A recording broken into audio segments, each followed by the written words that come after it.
Here we go. Welcome back, ladies and gentlemen, to another Zaggertastic stream. It is I, your friend, the one, the only Z, a single guard Zaggard, and I hope you're having a wonderful morning, noon, night, evening, whatever time it is for you today. Welcome back to the Dragon's Den, my friends, and it is another wonderful, beautiful Fantasy Fridays here in the Dragon's Den. I hope you're all having a great time. I hope to see you all in chat, and I would like to say hello already to Jennifer Malden, absolutely, Yukino Circle, and everyone else in the chat. You guys are all wonderful. Thank you for chatting, and thank you for lurking if you are lurking.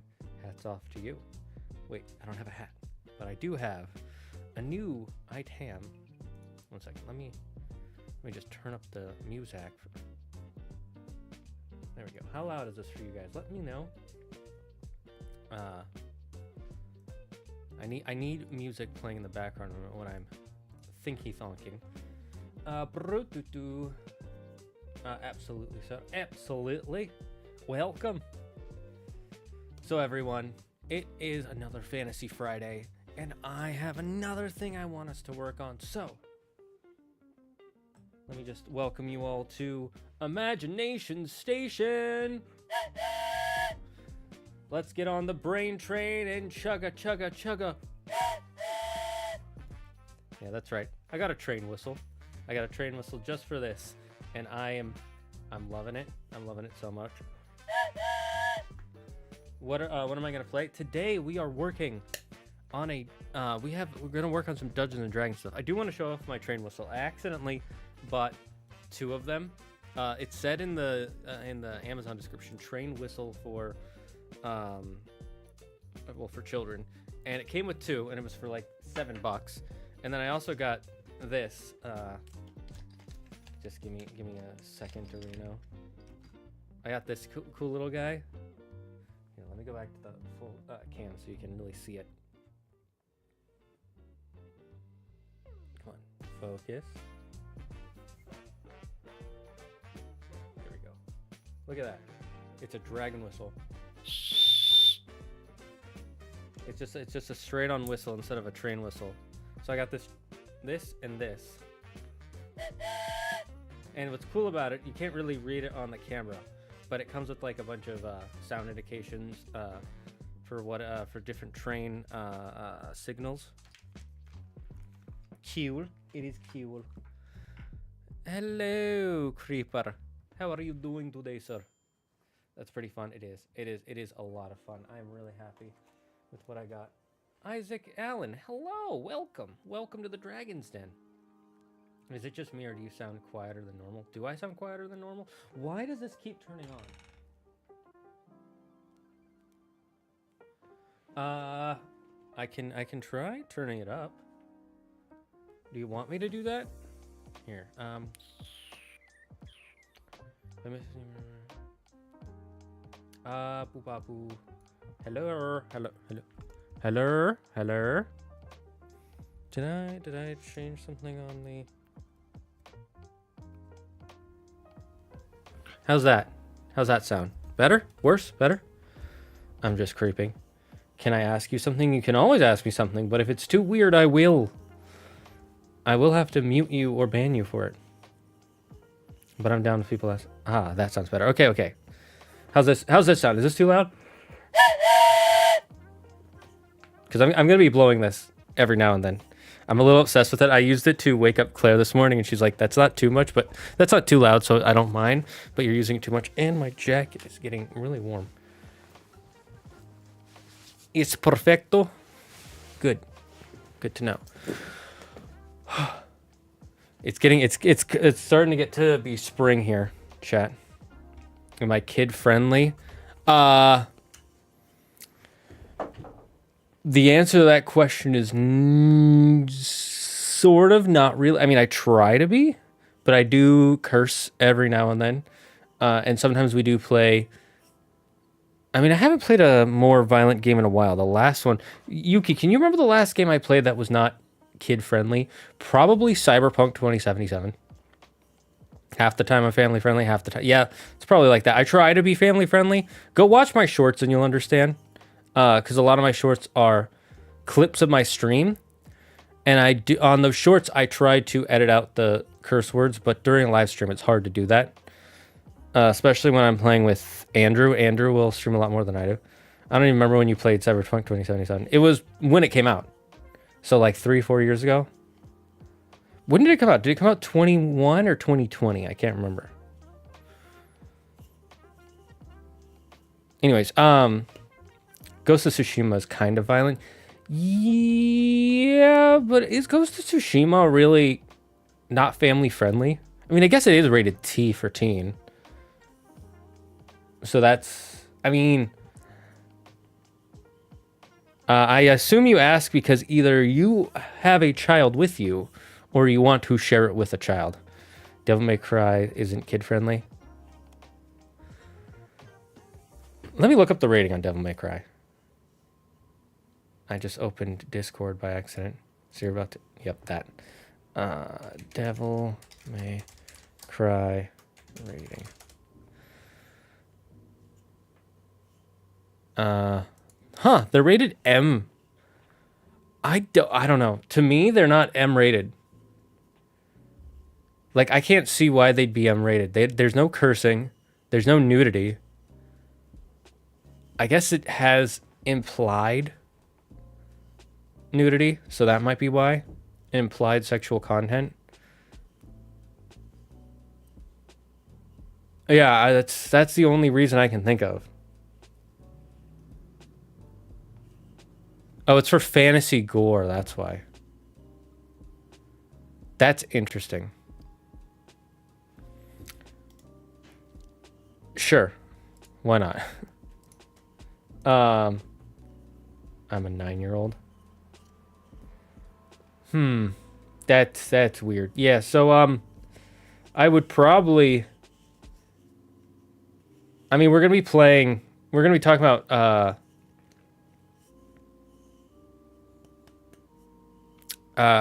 D&D stuff, so I wouldn't say this is family friendly. Which game has fantasy gore? DMC, Devil May Cry 1 through 3. Yeah, don't, you shouldn't share your age online. That actually goes against TOS on a lot of stuff, so unless you're making a joke like 12 by the way, or something like that, or like I'm 10,000, you know.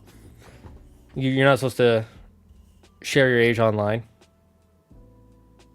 Yeah. YouTube says you're not allowed to say stuff like that. So just for the future. But yeah, I wouldn't say we're kid friendly. I would say we're teen friendly, maybe. I don't know, man. But anyways, today we are continuing some more of our Dungeons and Dragons stuff. So we a couple weeks ago, we developed a major city in every nation. Then we developed some people. The leader of the Sand of Empire, Zathriel, the Immortal Angel. We expanded on why he's called the Immortal Angel. And then we added some lieutenants of his. Gladius, Varathion, Lena. And then we also named 5 random NPCs that exist in my world that people may or may not know about. And so today, oh my god. Today, We got to do something super important because I have 3 weeks to get this done. I got to make a campaign. I have 3 weeks to make a campaign. I'm actually -10. Oh my god. Creeper, get out of here. Go be born first. Good to know. Should I leave? I can't tell you what to do. You do what you would feel is best. Do the innuendos and adult jokes change friendliness? I would say probably. I would say probably not that kid friendly. Unfortunately.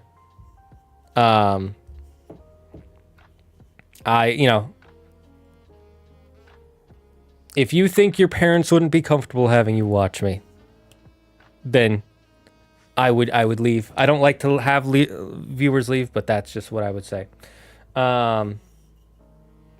Anyway, so we got to make a campaign, or campaign, as they call it, for my friend Steph and a few of our other friends. We've got to make. Oh, I should have named today's title player. You know what? She's not watching. It'll be fine. I'm like tempted to go in the chat and be like, do not, whatever. Anyways. So I already actually have some campaign ideas. And if you remember a while ago, we made this city, Daltrey City. We added clothing, description of the city, things like that. The structure styles, the animals, the jabs. What kind of jabs? Common jabs, trades and crafts jobs, military protection, stuff like that. Or I might have added that myself later.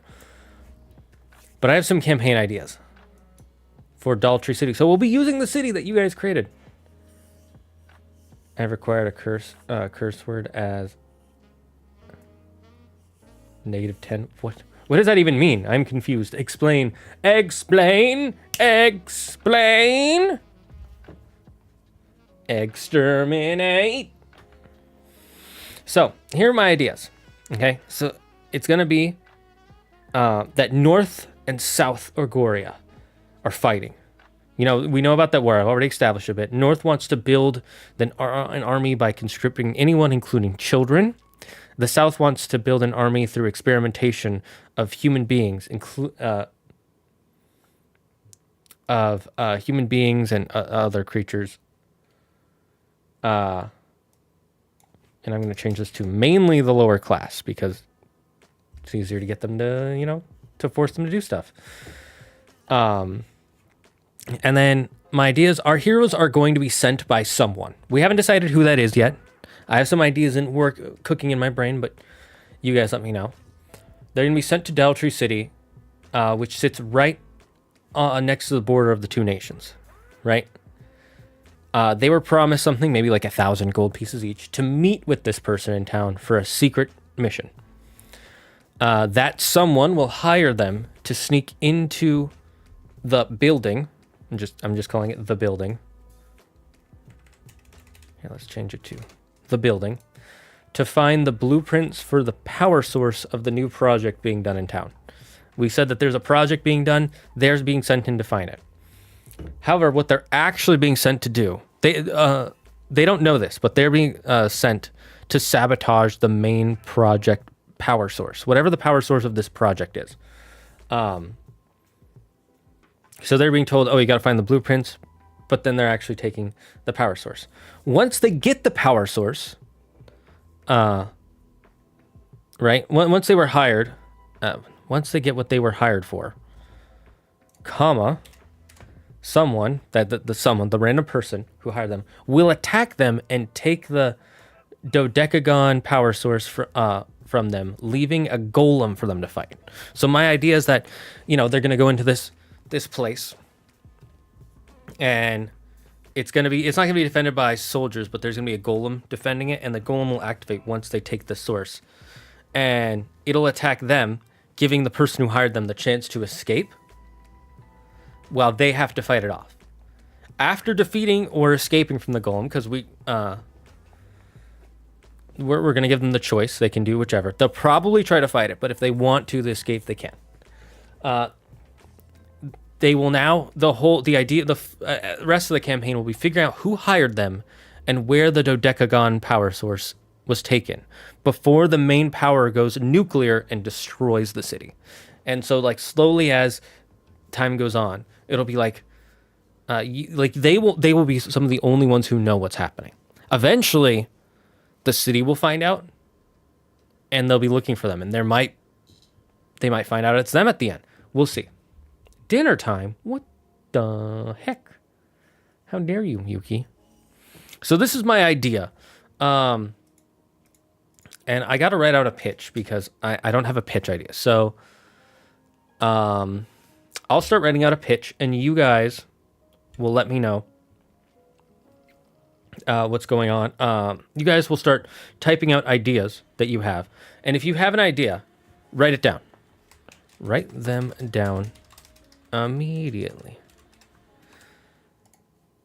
Like literally anytime, this is super important. I want you guys to know about this. So this part here, cool ideas. If you have any ideas, literally any idea, it could be something like there's a evil monkey who has learned the power to shapeshift into other sentient creature races, and he's the one who wants the power source because blah blah blah blah blah blah blah. Right? Say it in the chat. I'll write it down, and if I like it or it doesn't fit or whatever, we'll either change it or we won't use it. But I will write them down as soon as I see them, because that's the thing I have to do. Always write everything down. All right? If you have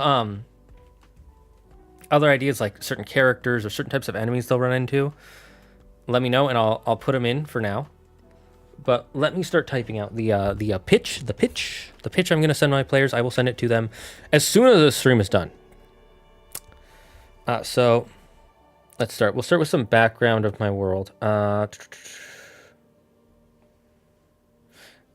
It has been 500 years since the dragon riders, I'm not going to try and type it out perfectly, I'll clean it up later, have vanished. This has left chaos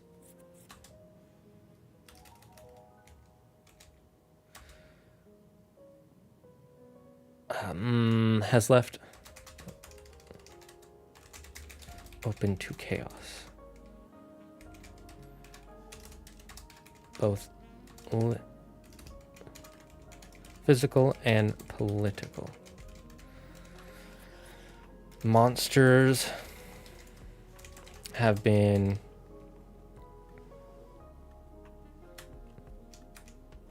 hordes have been growing, while nations have been warring for power. This has given rise to the Sandolith Empire,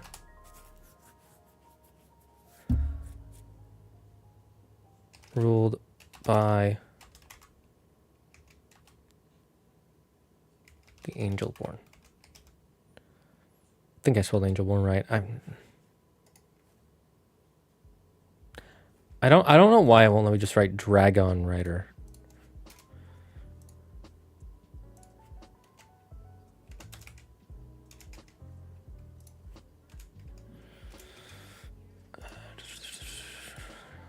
This has given rise to the Sandalith Empire, ruled by the Angelborn. They have begun conquering nation after nation in the name of order.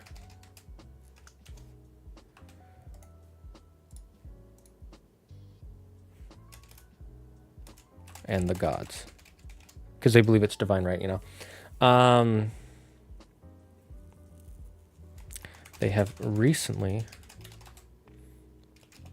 invaded and begun colonizing the western edge of northern Ogoria. This has caused both northern and southern Goria to become nervous and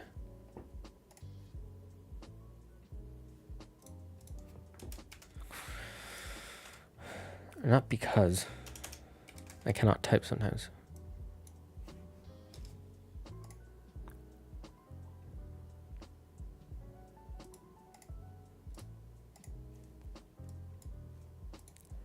both northern and southern Agoria to become nervous about being the next nation in the line in their ever-growing empire.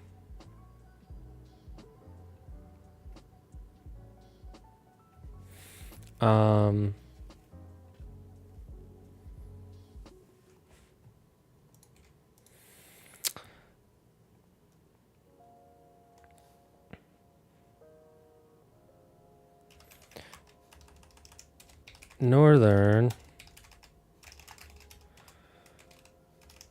Agoria has begun conscripting all citizens at the age of 10 or older to join their army, while Southern Agoria has begun human experimentation on their citizens against their will.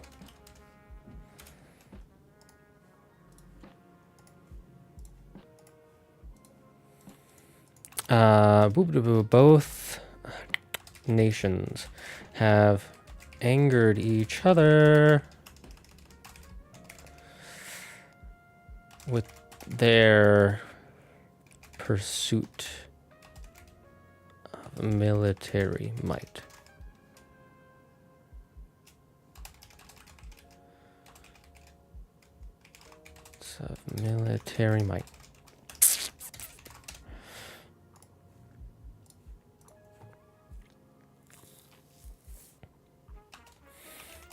Because of this, a civil war has broken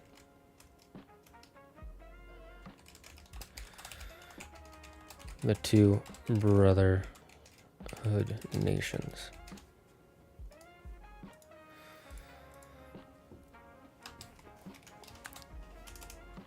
Caught in the crossfire of this war is the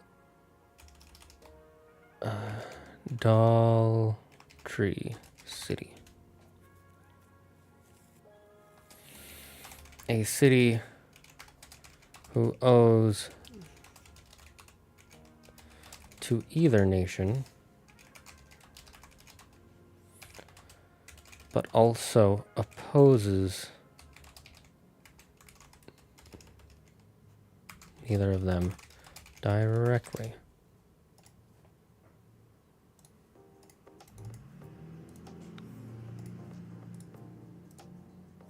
Oh, hey. Hi, Isaac. How you doing? Welcome to Imagination Station.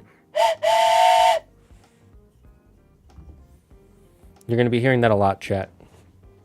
I love it too much. A city who owes no allegiance to either nation, but also opposes neither directly.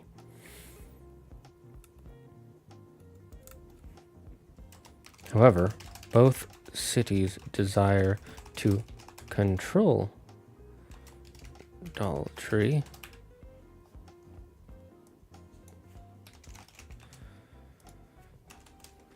for its what should we call this? Valuable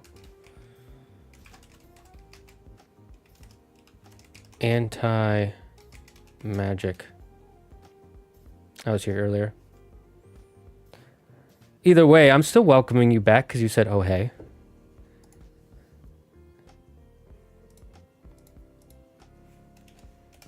Magic. Technologies? Technologies. Or metals. Named. What did we name it again? They have found a way to grow Dana trees.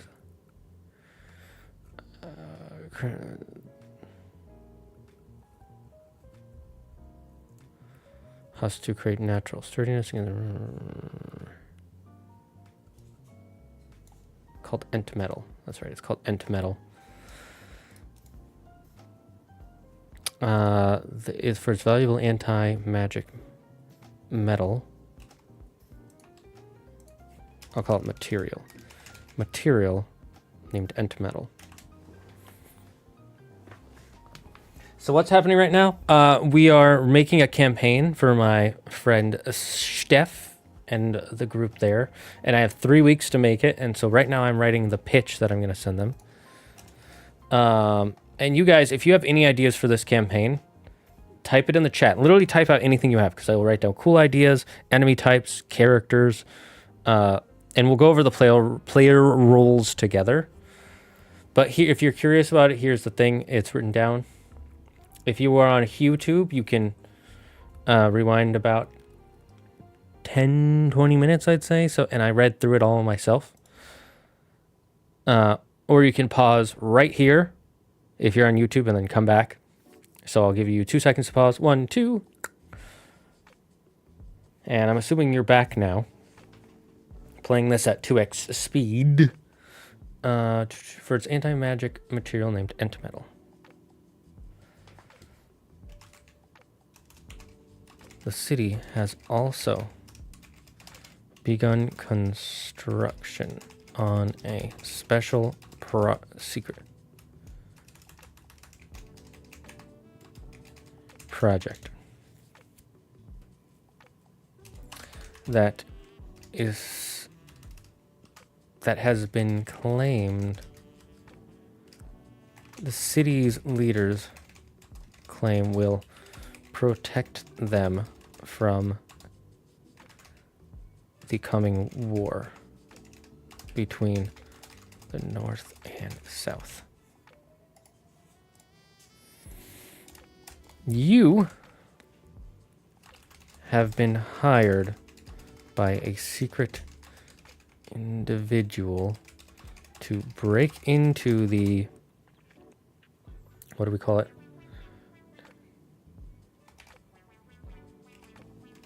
Building name here.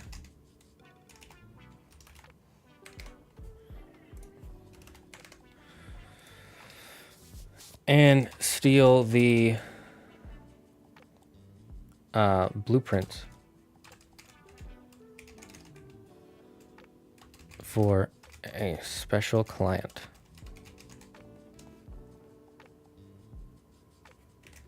And we'll put that in italics to make it interesting. For a special client.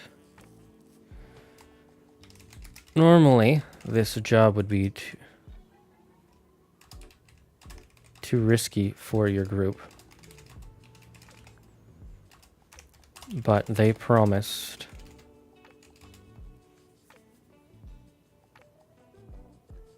what should I say? 1,000 gold pieces? 1,000 GP for completion.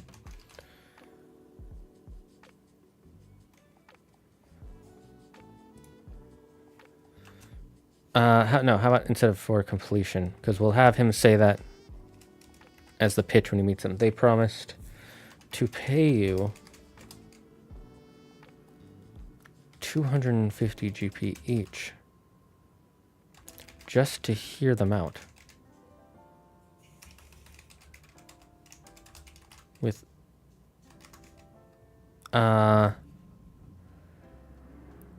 With person's name or title. Just to speak with persons about the mission.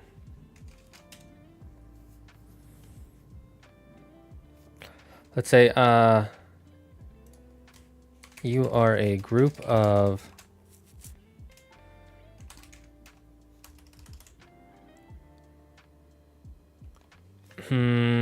what kind of group would we say they are? What kind of group do we want to call special thieves like these?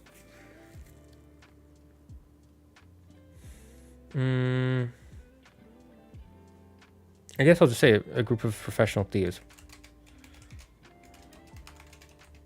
who have a reputation in to reach the city.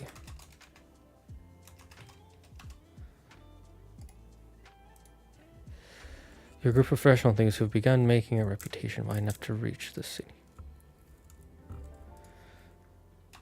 Some wealthy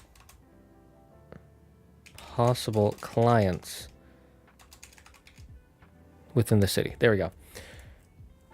You have been contacted, let's say contacted, by a secret individual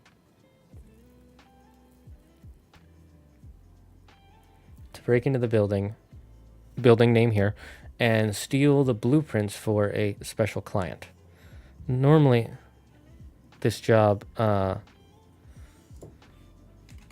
would be too risky for your group, but they promised to pay you 250 gold pieces each just to speak with them about the mission.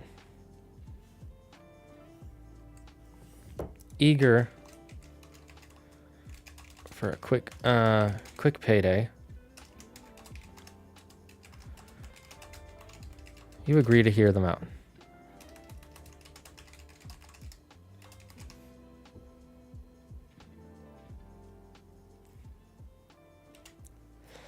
And that's all. That this is going to be our the pitch that we send to our players. And I'm actually gonna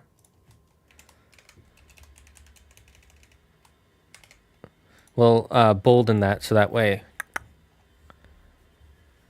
they see it. Now let's what is the name of what they are stealing?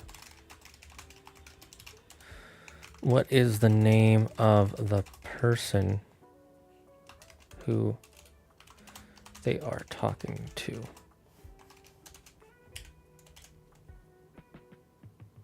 Or title.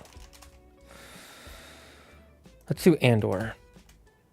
Okay, so let's try to think of what they're stealing, right?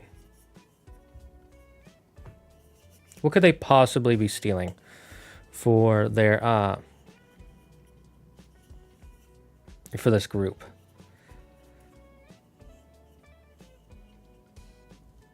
Well, we know it's the blueprints, but what is the name of what they are actually stealing?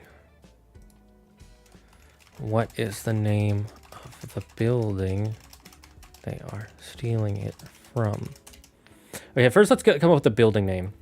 All right, chat. Everybody here, everybody, let's get on the brain train.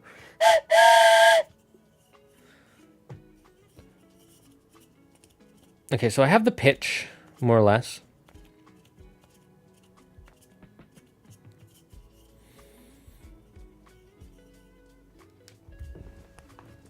I want to think of what are some building names where there could be a magic device, chat. Something powerful enough to go nuclear. And it's not going to be a nuclear power plant because it's not actually... When I say go nuclear, I don't mean like it's nuclear energy. I just mean the idea of a building and the energy source breaking down and just exploding nuclear, just destroying a town or city.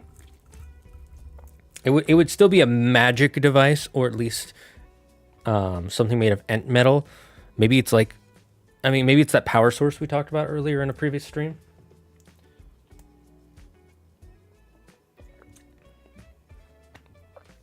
What are we thinking, chat? I'm thinking antique shop.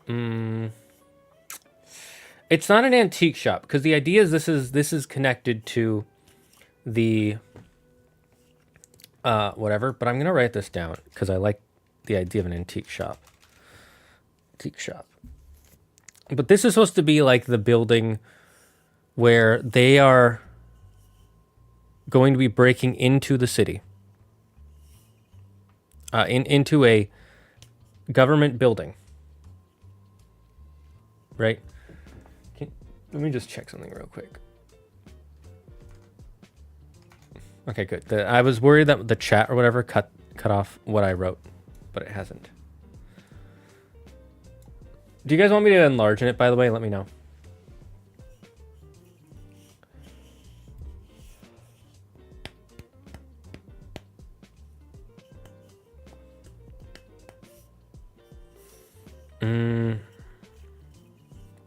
Let's look up some government building names.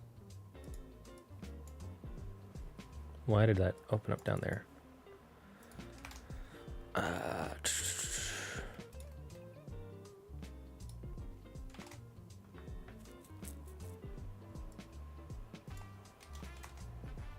Can you give me a recap of these characters? What do you mean a recap of these characters? We don't know anything about these characters. This is the recap. We don't have anything about these characters. Literally, here's what I have typed. Nothing. We know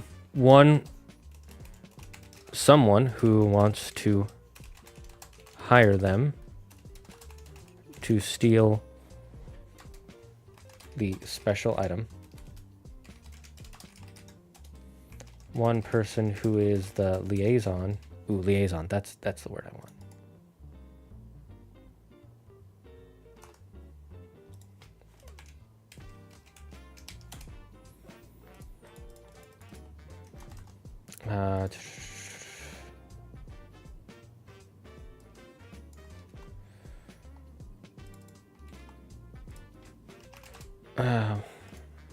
Who is the liaison between the client and our PCs? The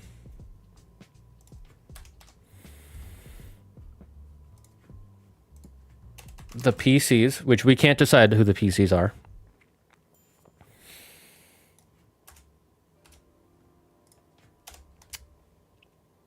And then other. So like regular NPCs in the town. So these are the two that matter right now. We don't need to have this person fully decided, but we should have something about this person here. So that way when they talk to them, things happen.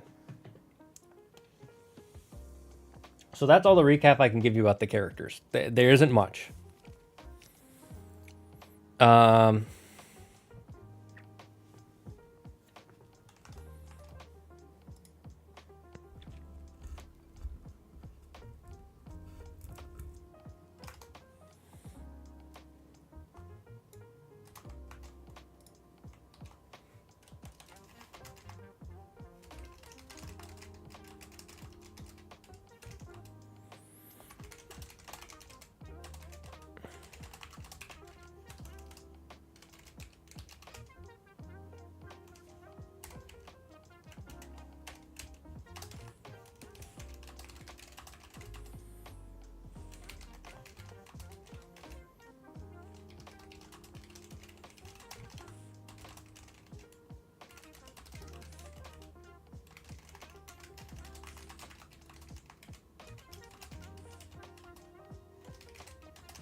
Okay.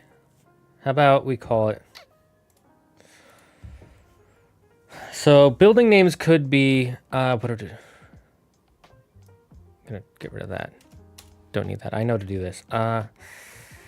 Let's think. Bastion... Not Bastion. Bastion. We'll say the Bastion.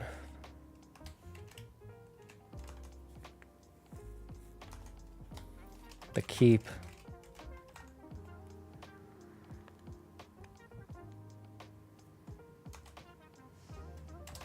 The Vault.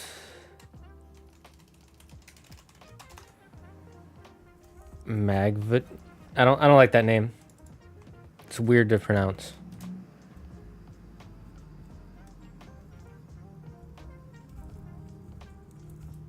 Magav. I did that. No. It's got to be something like too many consonants, not enough vowels. The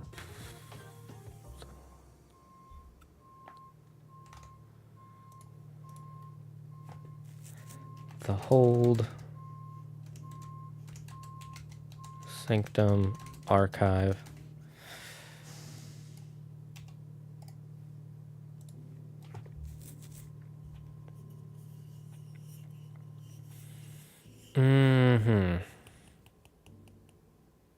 Tonga.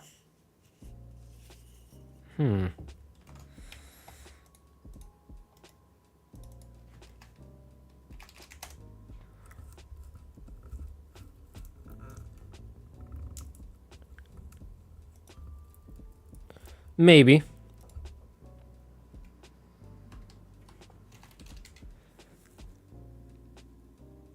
I don't know. It doesn't sound fantasy enough. It just sounds too much just like... I don't want just a name. I want it to be like the Great Hold or the Inner Sanctum. The City Archive. Well, it's not really a information sector, so we'll get rid of archive. Maybe the Great Keep. Yeah, it's not a vault either. It's not...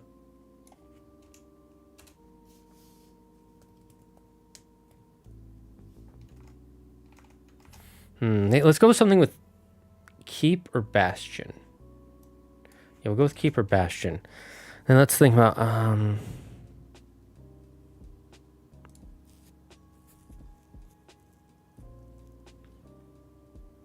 the Indomitable Bastion? Indomitable... No. Indestructible Bastion. The Endless Keep. Endless Keep. I don't know how I think about Endless Keep.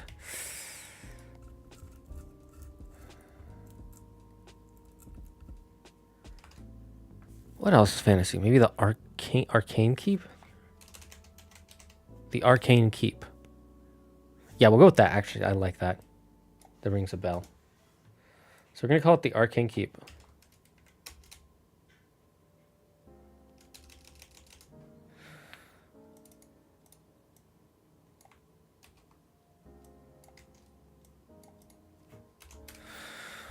So you've been contacted by a secret individual to break into the Arcane Keep and steal the blueprints for a special...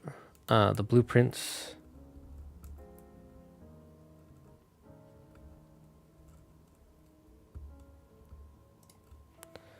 of the...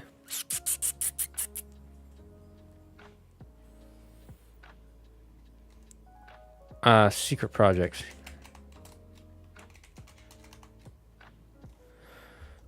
For a special client. Normally this job would be too risky for your group, but they promised to pay you 250 gold pieces each just to speak with...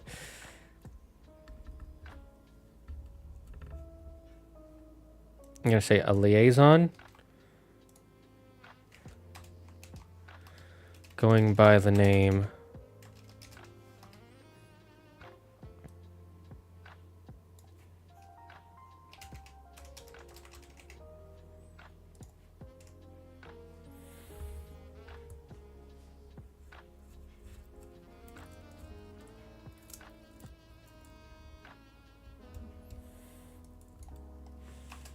let's say low on funds and eager for a quick payday. You agree to hear them out. One person who's like, okay, so let's think of the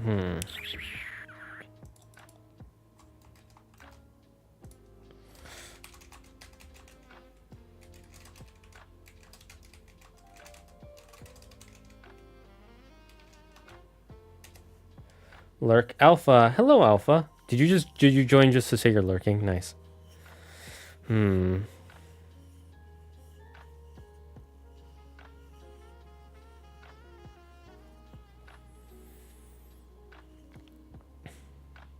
we could name the liaison Tonga.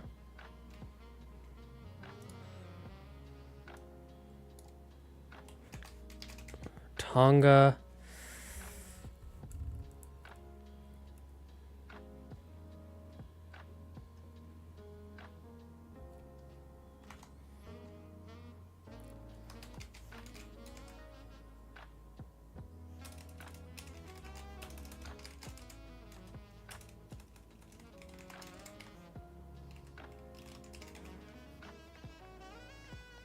Tonga sticky fingers.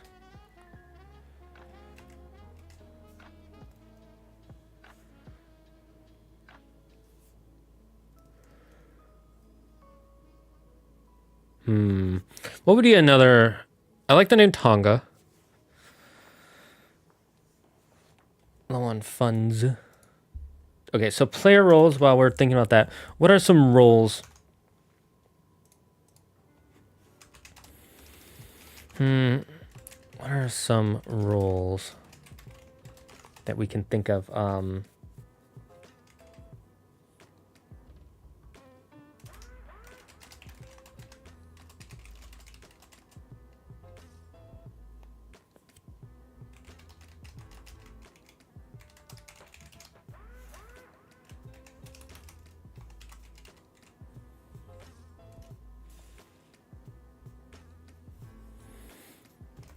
So first we'll have the leader slash mastermind. We want someone who's the leader.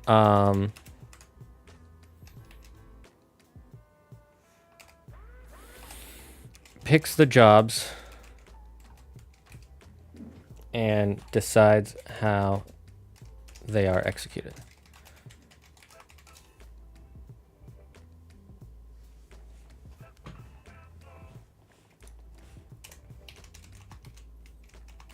Negotiates pay and decides how they're executed.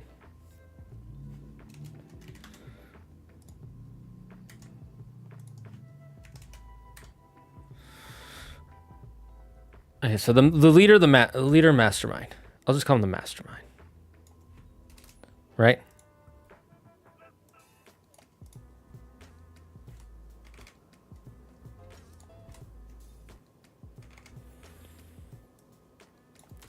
Your role is to pick the jobs, negotiate pay, and decide how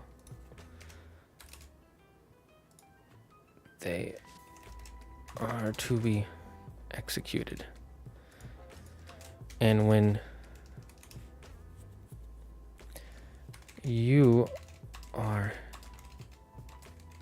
when the plan goes belly,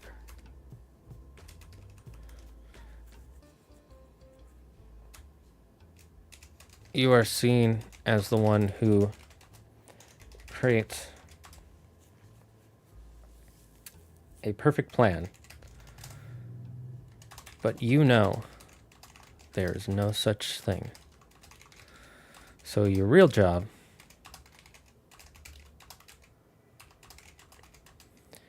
is to keep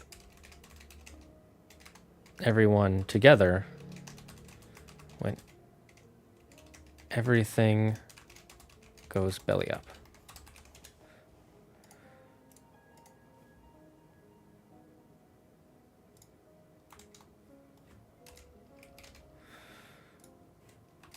As it always does. Okay. So we got the mastermind. Then what kind of roles? Let's see. Trap finder. We'll just call it trap finder for now. The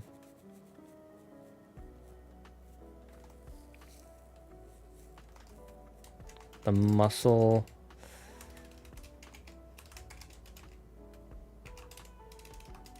There's always the muscle. In every group, there's always the muscle. The lookout. You know, when you guys are breaking into something, they're the person who stays back one room down or one room ahead to look out for guards.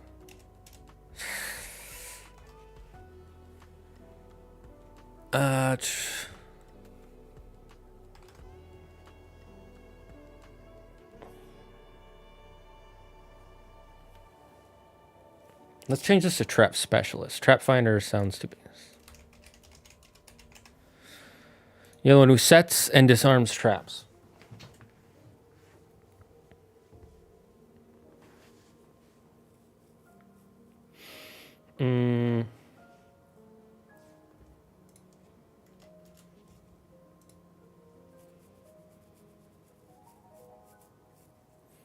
And what's the last roll?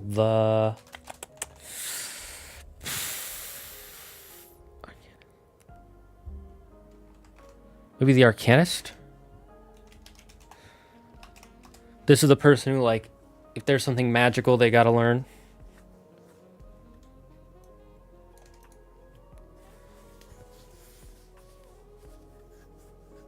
So that's 1, 2, 3, 4, 5. That's 5. Perfect. We have 5 players. Trap specialist.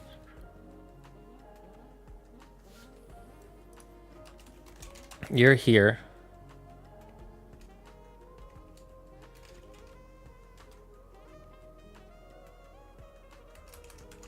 You're here for your rogue. Rogue, yes, but I don't want it to actually be the name of a class in the game. I want it to be more like if you were watching a spy thriller show, or like what's it called? Not The Mentalist. Leverage. So if you ever watch the show Leverage, right? They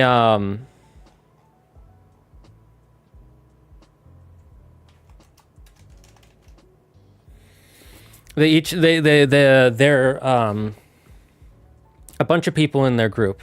Like there's the main guy is the mastermind, the grifter, the hitter and retrieval expert, the thief, and then the hacker and tech expert. Right? None of those are rules you would read in like a TTRPG or anything. But you would see it in like a spy film or a heist film. It's like, this is the mastermind. This is the muscle. This is the this is the explosion expert or whatever. Something that makes it sound more narrative, and then that way the players can still look through the character list and decide the character they want to play based on this role. Instead of being forced into playing a specific class, they're playing a role in the game. Like, you could be the trap specialist and be not a rogue. Clearly it says rogue, but you don't have to be the rogue. You could be like a hunter who's really good at disarming traps. So that's what we're trying to go with. What are we doing? We're creating a campaign. So here's the main pitch for that. I'm going to send my players. If you want to read that real quick, and you can just mute me while I read it. And then right now we're creating the roles for our players. So let's see. You are here for your extensive knowledge on traps.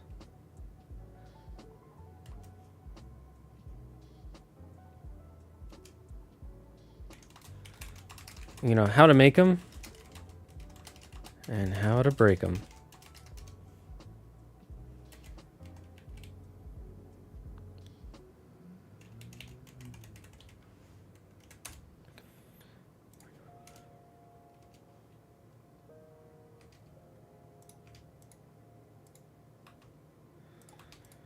You know how to make them and how to break them.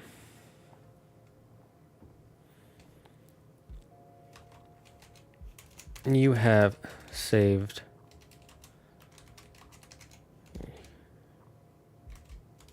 yourself and your colleagues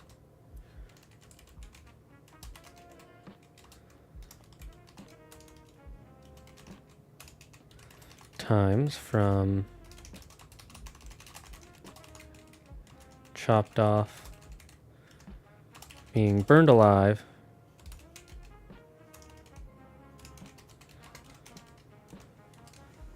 or from being squished.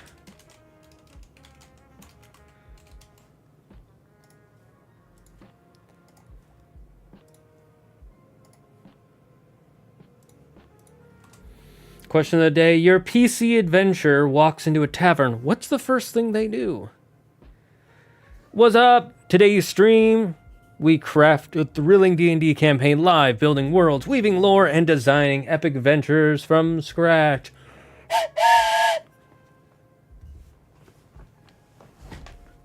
Thank you, Yuki. I appreciate you always doing that. It means a lot. Piss all over the flow. Piss all over the flow. You mean the floor?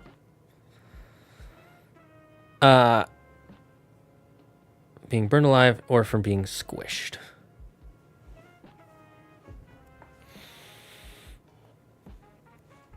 Not only are you great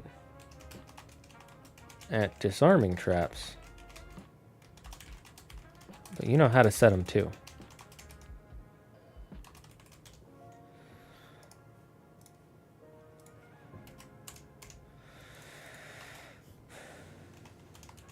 Once or twice while you were...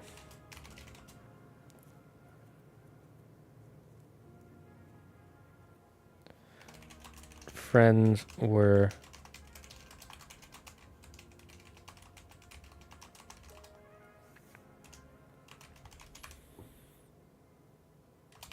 getting past a tricky locked door.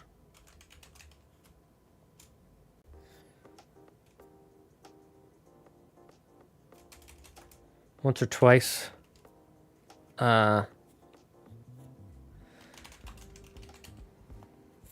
you saved your friends from a nasty ambush. And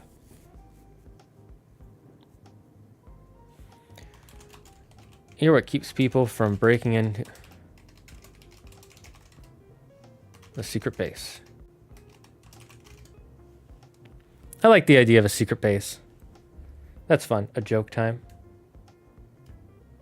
How did I know you were going to blow that whistle? Because you and I share a brain.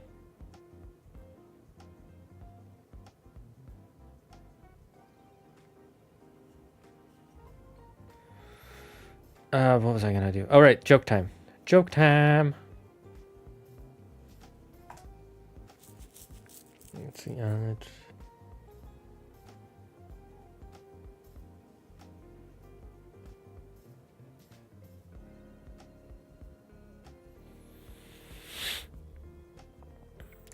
Ooh. Okay, there's going to be an ad break in 5 seconds, chat, so I will wait till the ad break is over, and then we will tell the joke. Just so nobody misses it. Alright, the muscle. You're the big, strong one.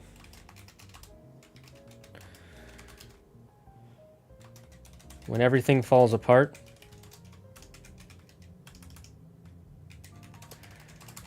you're there to crush heads. No, let the people who aren't subbed suffer. When everything falls apart, you're there to crush heads and smash doors.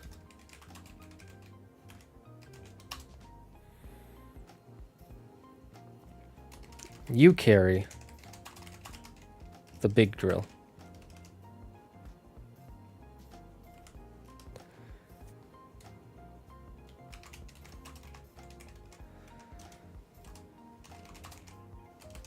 This could be loot.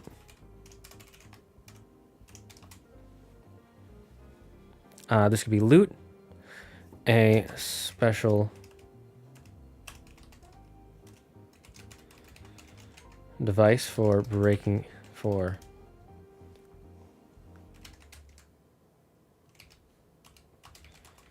entering.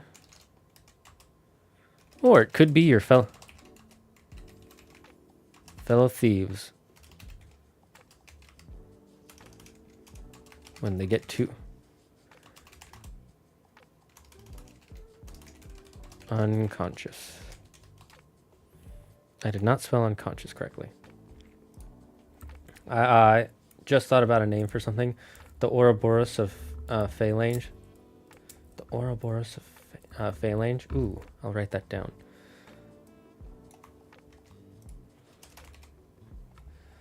I forgot you tried to have blurp walk-ons for a bit. Yeah. I realize people don't like those. It's just more noise. I think blurps might even be turned off right now. I'll have to double check. Not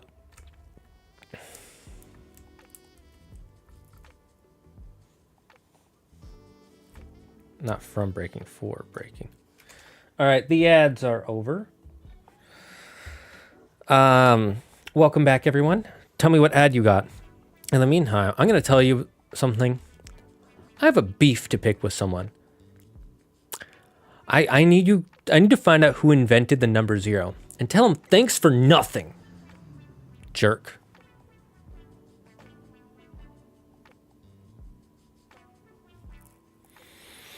You're the big strong one when everything falls apart. I got so many ads. You're there to crush heads and smash doors. You carry the heavy stuff. This could be loot, a special device for breaking and entering, or it could be your fellow thieves when they fall unconscious. I'll just say it could be your fellow thieves.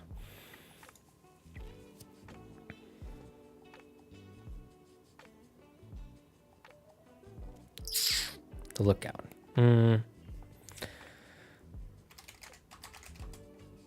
You're the sneaky one in the group.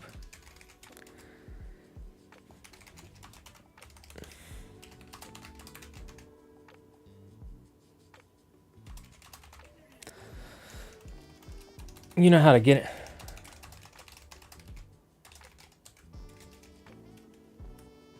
Get in and out.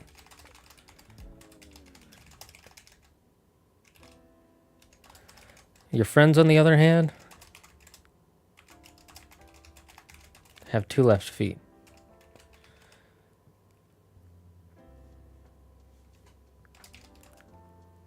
And yell like a moose in heat.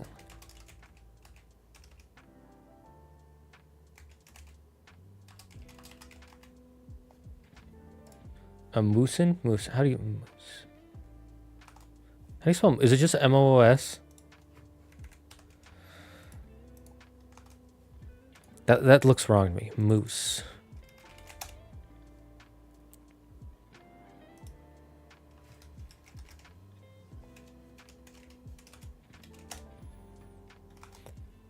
Moose is with an E. I knew it. Moose is such a weird word, by the way. Moose. And what word? Like, why does it need an E? Never heard that before.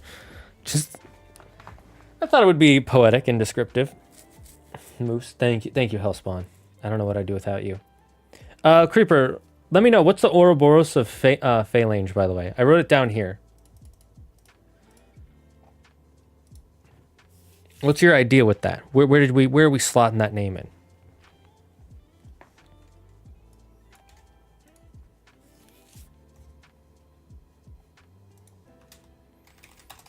Fast.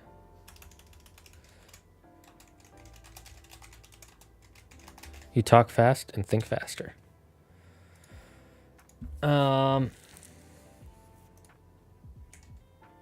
Friends, on the other hand, have 2 left feet and yell like a moose in heat.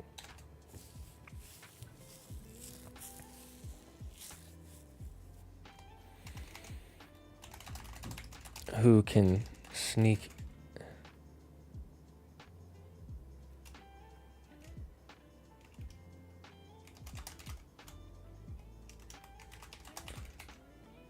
When there's a lock that needs picking.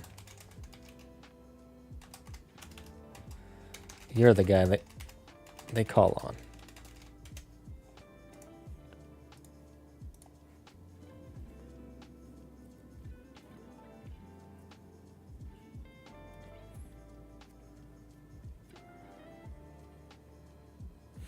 I feel like giving him the lock picking might step on the trap specialist's toes. So, Anyway, I'll write the rest of this down first. There's a lock that needs picking. You're the guy they call on. You scout ahead. Or stay 1 room behind.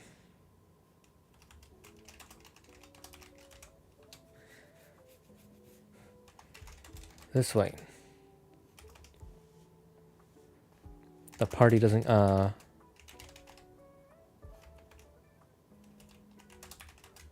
Ambushed. And won't be surprised.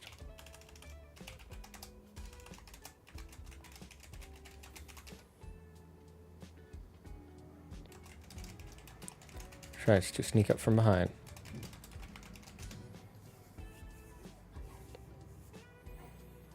More world building. Yep, we're doing well. We're making a campaign, and right now we're creating player roles for our campaign for my friends. It could be the group who hired. Ooh, I think we took the word moose from a Native American language. That would make sense. It could be the group that hired them. Okay. The Ouroboros of Phalange. I like that idea. I'm gonna say group that hired them. They'll probably just in the beginning of the campaign they might just refer to them as the Ouroboros or the Phalange. But either way, I like that the full name is Ouroboros of Phalange. And maybe throughout the campaign, everybody talks about the Phalange and the Ouroboros, and they think they're two separate groups, but it's actually one group that controls two groups that do two.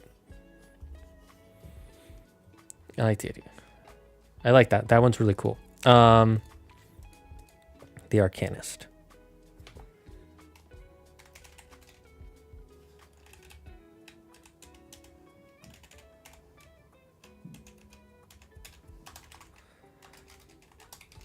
You're the smart one. Well, the second smart one.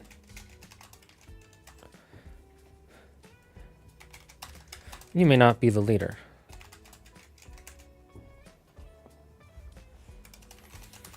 When things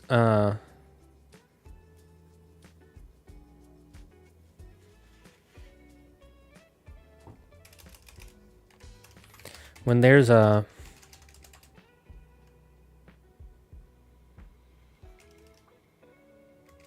item, lock, scroll, a tome, or a puzzle.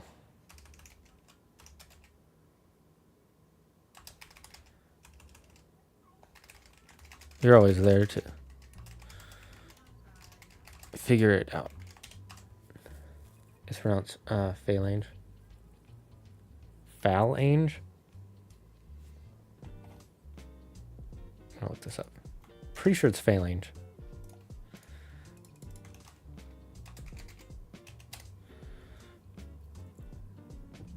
According to Google, Google translates it. Where is it there? Phalange. Phalange. Phalange. Phalange. That's weird.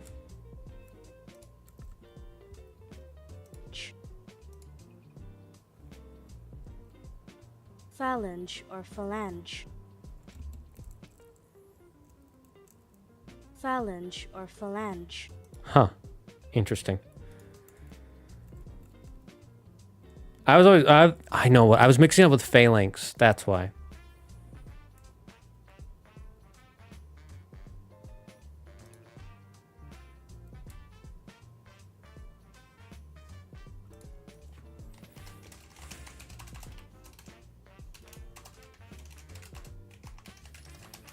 I'm answering a question on YouTube. Stream where I.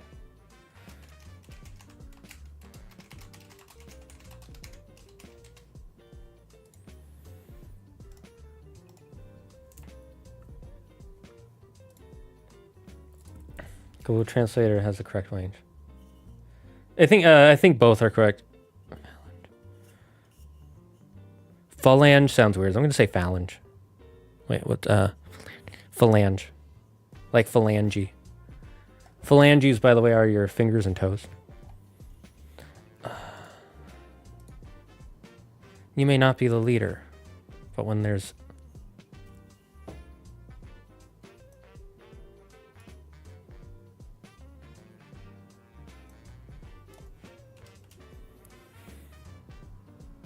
I'll say roadblock, a magical roadblock.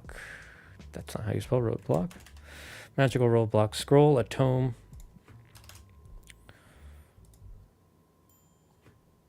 And you're always there to solve it.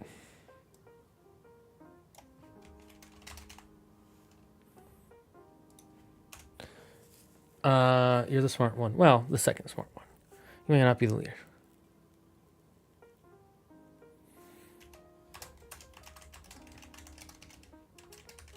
Relies on you.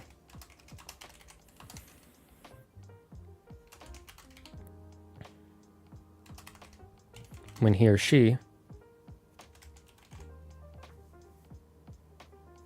can't lead.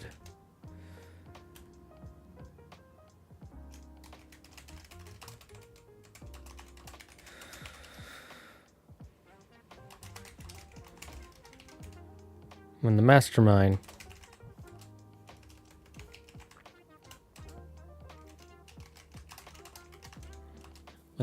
can't figure it out. When the rest of the group is just too slow to figure it out.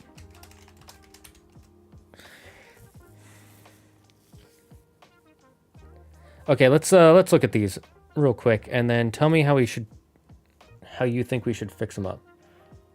What do you mean for what trouble? It's not trouble, Creeper. I love it. Don't apologize for giving me ideas and then helping me, giving me an idea, a way to pronounce something. Just because, and even if you disagree with me or I disagree with you, it's not a problem. The fact that you don't apologize, I'm very thankful. Anyways, so the mastermind, and I'm going to put, what did I just do?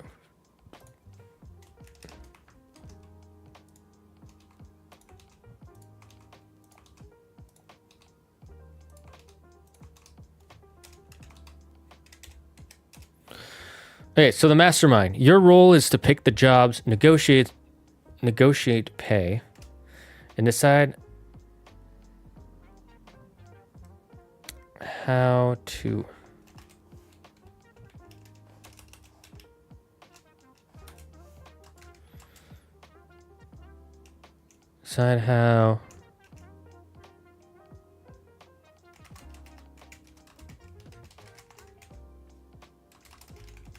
a mission. I didn't want to say job again. And decide how the team executes a mission. You're seen as the one who creates a perfect plan.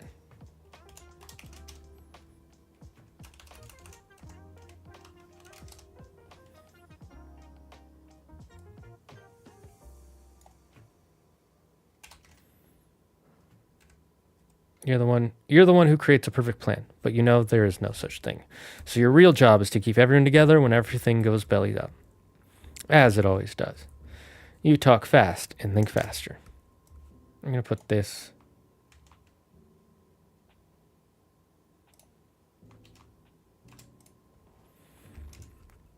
The trap specialist.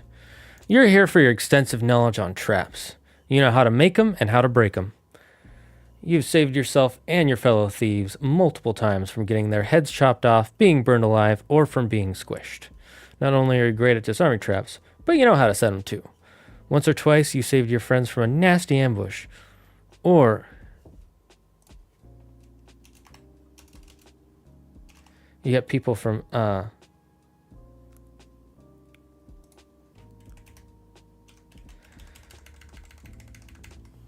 you're also the one who keeps people from breaking into the secret base. The muscle. You're the big, strong one. When everything falls apart, you're there to crush heads and smash doors. You carry the heavy stuff. This could be loot, a special device for breaking and entering. Or it could be your fellow thieves.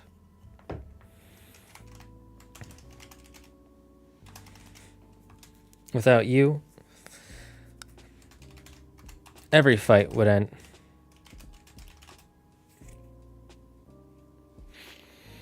With a lot more broken bones. And a lot less loot.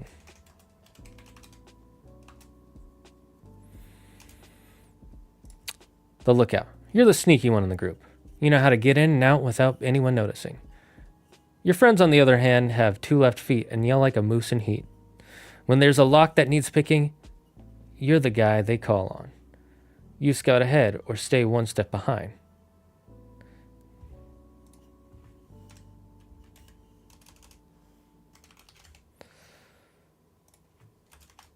This way, the party won't be ambushed.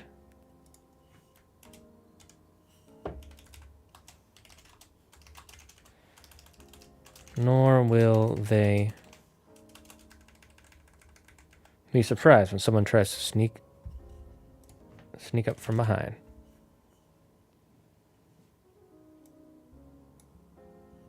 I'll say screwed, because they might still get surprised.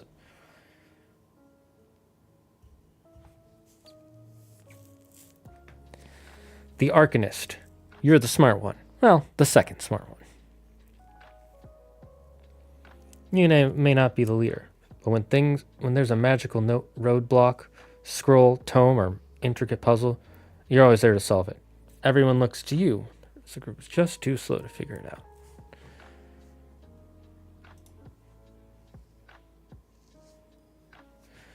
You have the most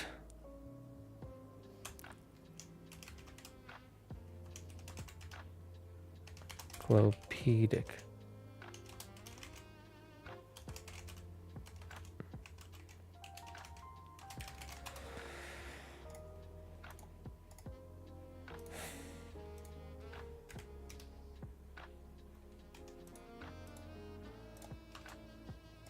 I spell encyclopedic.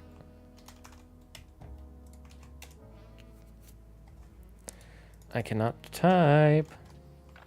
You have an encycl.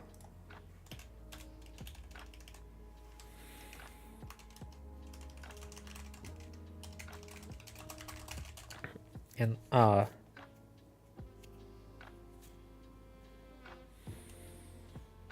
an encyclopedic knowledge about the arcane and the way people use it keep their valuables safe. You may not be the leader, but when there's a magical roadblock, a scroll, an ancient scroll, a hidden tomb, a tome in, or an intricate puzzle, you're always there to solve it. Everyone looks to you when the rest of the group is just too slow to figure it out.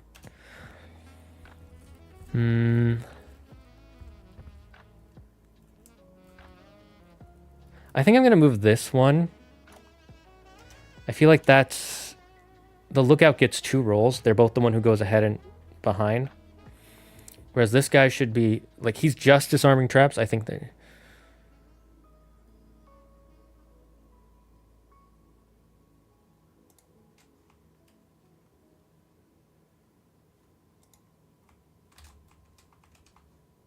Oops.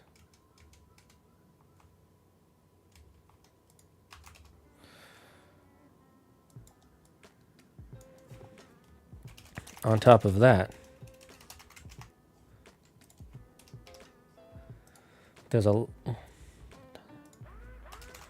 when there's a lock that needs picking, you're the guy they call on. After all,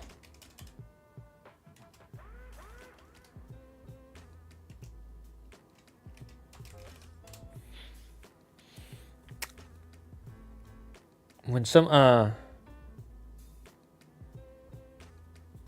how do I put this?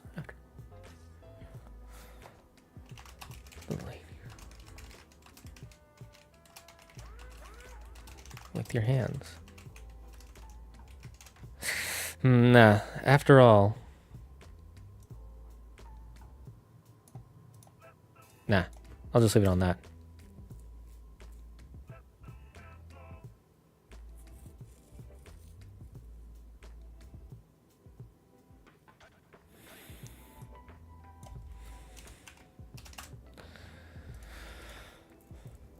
Could go for a gig instead of a mission job. Okay. Zagger, you better have it be mandatory that people say, "You son of a bitch, I'm in," when they join. You son of a bitch, I'm in. I'll have at least one NPC do that. All right, where'd you say could go for gig instead of mission job? Okay, where did I say mission then?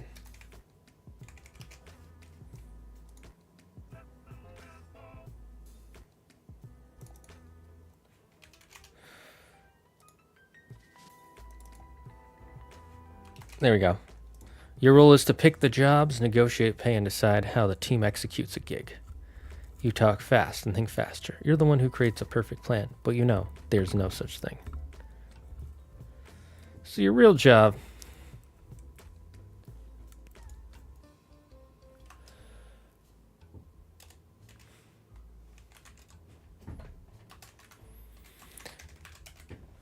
when the trouble requires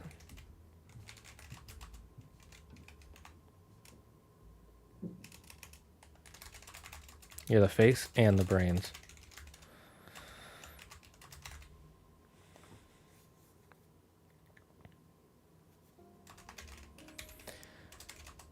When the trouble is, let's see.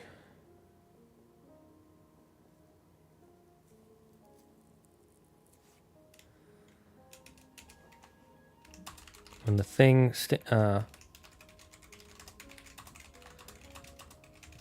when the thing blocking your path is a person, you always have the right. The thing blocking your path is a person.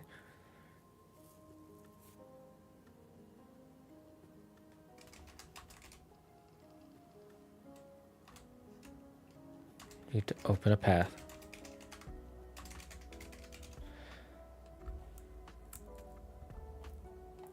Okay, I think this is a good list. What do you guys think? Feel like gig fits the vibe? Yeah, it does. We got a gig coming out versus okay, we have a mission coming up. Mission sounds very either gamey or like military. Your mission is to execute blah blah blah. Whereas like here your gig, here's the gig, and then you have like the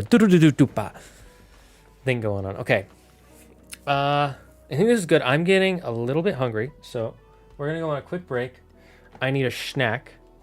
And we'll be back after these.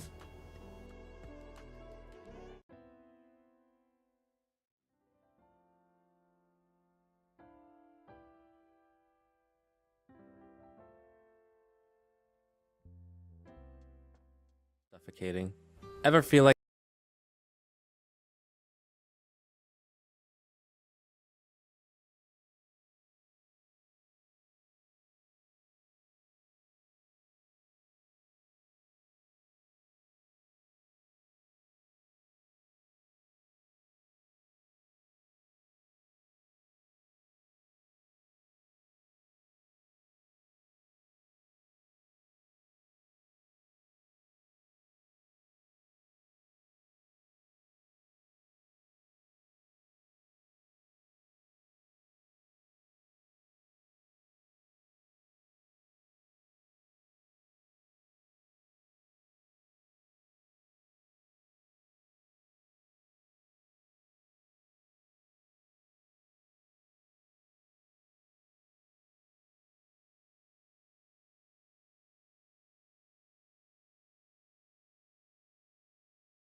have you ever felt like you were suffocating?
suffocating. Ever feel like Hello, there's no my escape name is from that Dr. crushing Frost, feeling and in I work for the Paranormal Entertainment, Neurological, and Intelligence Studies. There is a new disease sweeping the nation that affects ones of Americans per day. This new disease is known as dainbermage. Do not be alarmed, we know the cause of this dainbermage. You can get it from many sources such as watching TikTok, reading YouTube comments, watching bad TV shows or movies, reading fan fiction, engaging with social media, and many other sources found on the internet. This disease is highly contagious and can spread from person to person. You will know if you have the dainbermage if you are experiencing symptoms such as commenting on videos on the internet, commenting on social media posts, talking in live stream chats, browsing sources such as Tumblr or Reddit, and any activity that requires you to connect on social media with strangers. If you do have dainbermage, contact your local PNIS office, and an agent will immediately come to slow the effects of the dainbermage. If an agent is not able to come to get you in 24 hours, do not be alarmed. You can begin self-medication. One of the forms of self-medication is watching Zaggard on twitch.tv or the YouTubes. We have discovered that dainbermage is slowed by the element known as cringe. As you can see by the state-of-the-art presentation on your screen, the cringe waves released from your monitor and speakers create a temporary shield to protect your brain from the dainbermage. However, there is no known cure, so you must continue to medicate once per week to protect yourself from its dangerous effects. This has been a PSA by Paranormal Entertainment, Neurological, and Intelligence Studies. Remember, dainbermage. We all certainly have it.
Thank you for saying something. So anyways, I drank some water and it hurt. That's why I was taking a minute. Yes, thank you, Hellspawn. Thank you, Yuki. Did I ever tell you about... no, I'm going to go on a tangent if I say that. So we got the pitch down. We have the idea of the roles for the 5 players. Now we got to think of characters and enemies. So the client, we're going to actually say it's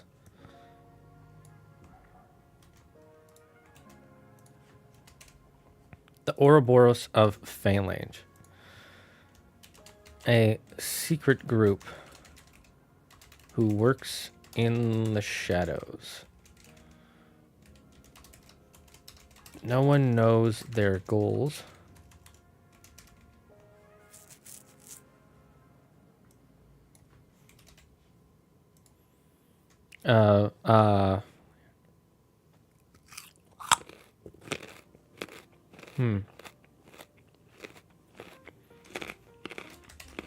But everyone knows their work.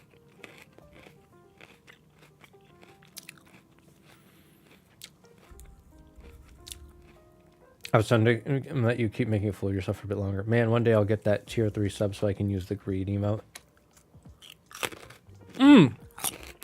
That reminds me.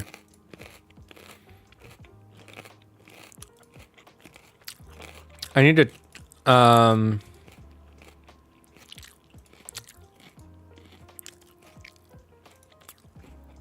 there's something I need to test.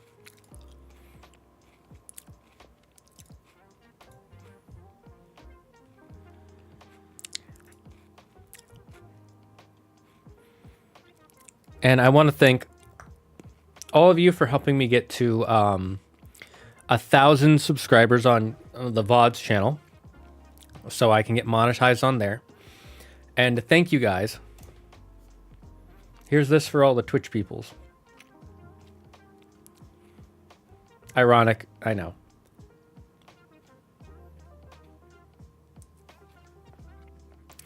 I'm gifting 5 tier 3 subs to, congratulations, Reptovir, S12092, Carbon Player, Castellio Pat, and King Leon Soul for getting a tier 3 subscription.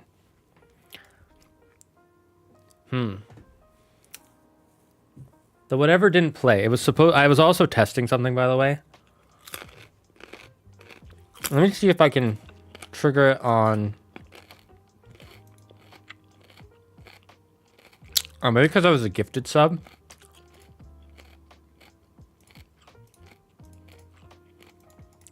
Let's see if it triggers. Dragon Lord application accepted.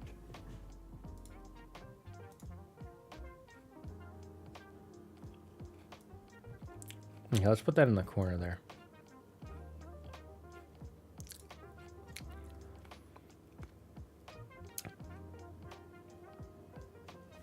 Gothic Phoenix just subscribed. Hackeye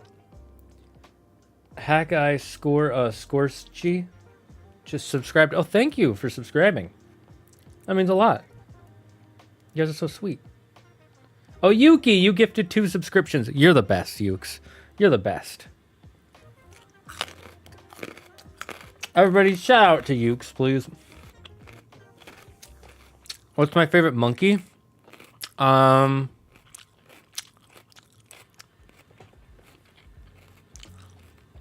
Probably Capuchin monkey. They look so cute. They're also one of the most easily tamed. And on top of that, I had a friend who found out that his not spirit animal. What's the word? What's that spell from Harry Potter that makes like the light animal? The one that gets rid of Dementors? We could have just have the big man himself giving out subs. can't make myself look bad. You never look bad, Yuki. Patronus. One of my friends found out his Patronus was a capuchin monkey, and he's like, "What the heck is a capuchin monkey?" And we all said, "It's you." And we put it years ago. We put a picture of his face over a capuchin monkey, and it actually almost fit perfectly. So that was pretty funny. So anyways, the client, the Ouroboros of Phalange, a secret group who works in the shadows. No one knows their goals, but everyone knows their work.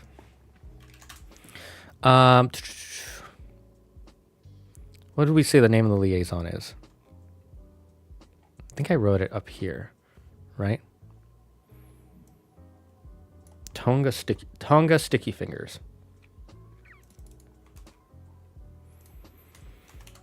The liaison who the team will meet with.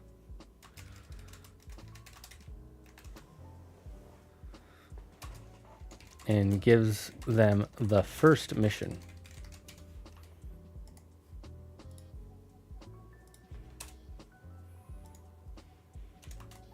He will betray them at the end of the mission. Why is this? There we go.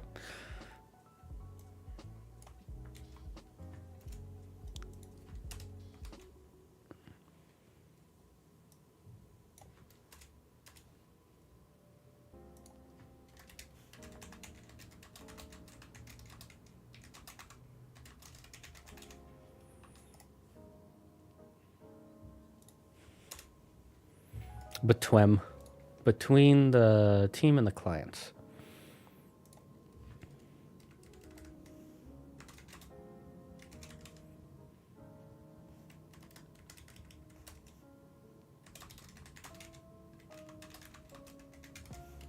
He will meet with the team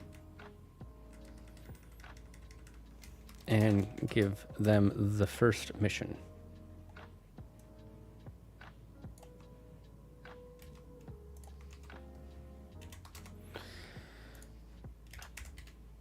Okay. I'm actually going to separate these so it's easier for me to find them later. Enemies. So we know one enemy. What do we call it? The guardian golem. Set up by a powerful mage by the city to defend the artifact. What are we naming the artifact, by the way?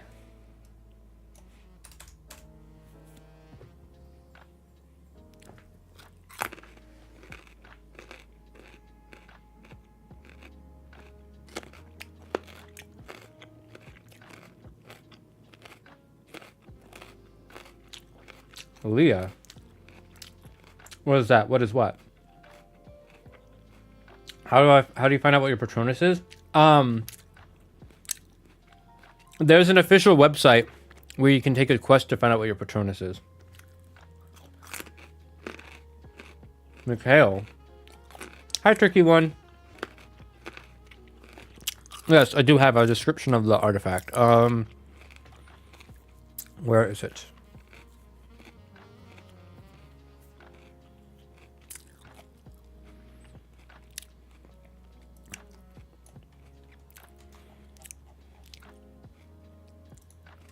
It is a dodecagon magical power source that will power something important that the city is building to defend themselves from the war and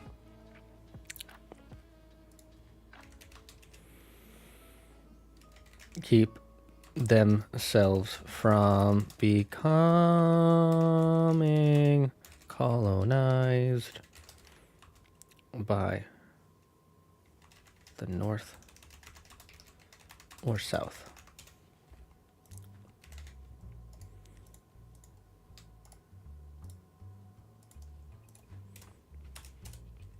We already have the name of the liaison, so we're good with that.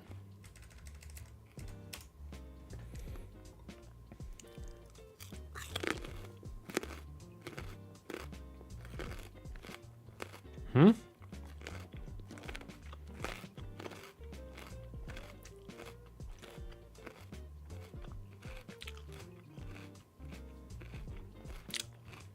In Sigil. Okay. Item name ideas. In Sigil.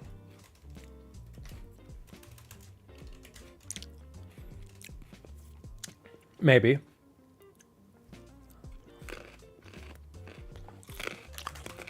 The block.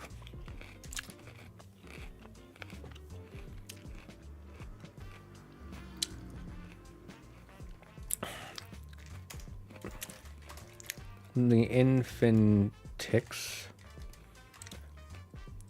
The Denchi.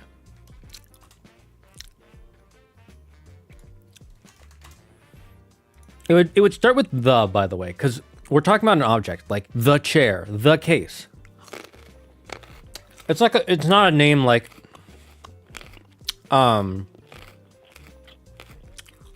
Excalibur, right? It would be like how you call it the Brooklyn Bridge, not Brooklyn Bridge. I mean, you might call it Brooklyn Bridge, but you get the point. Or the Golden Gate Bridge. I know what you mean. Calling it the block is a street name.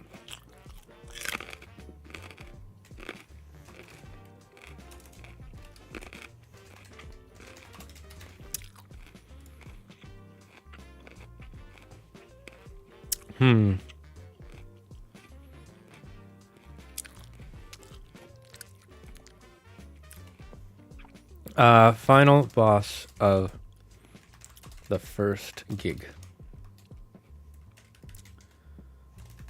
The Guardian Golem. Will activate after the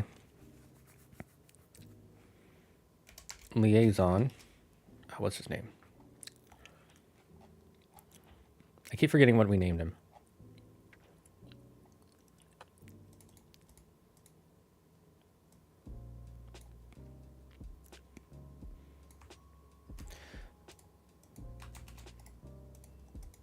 Steals it in front of the party.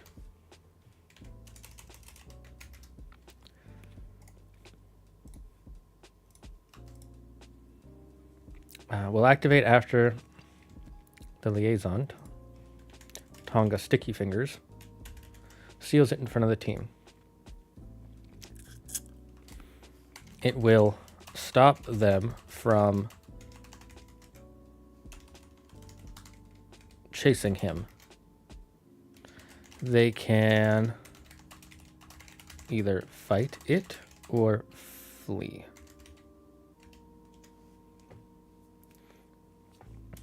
The D12.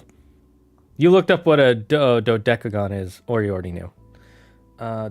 It's a power source that's also a dodecadron. Yes.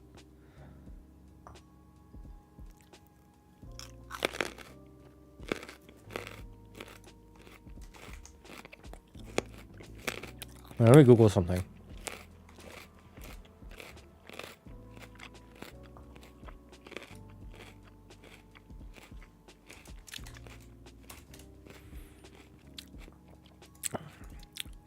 When I was writing this a while ago, by the way, it was supposed to be dodecadron. I'm in math. Of course I knew what a dodecadron... I mean, I have friends in math. I'm sure if I brought up what a dodecadron was, they'd be like, I know it's some sort of polygon, but that's about it.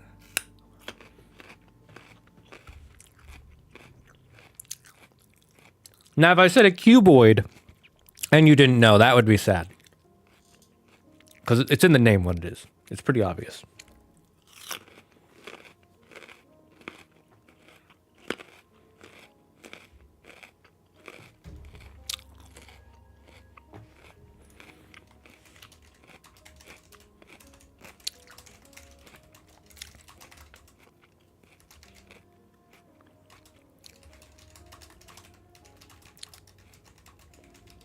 Once stolen, it will cause the main device to begin to melt down. After a certain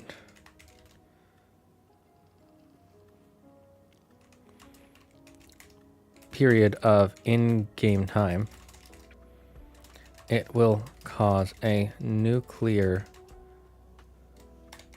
magical explosion,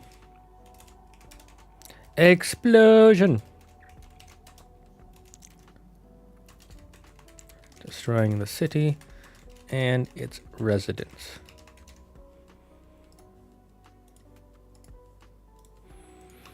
If the players do not bring the item back to its place, they will die in the city or be blamed for its destruction. A cuboid is and if it's the blank thing, we could be fairly on the nose and call it the generator. We could call it the generator, but I want to give it a name that's like more, narrative, so to speak. More poetic. Right. Let's say maybe some guards.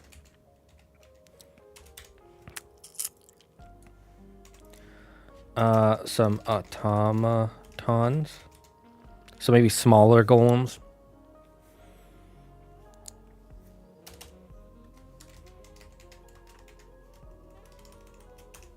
Let's call this obstacles instead of enemies. Obstacles. Traps. Locked doors. I'll say locked rooms. And a puzzle code.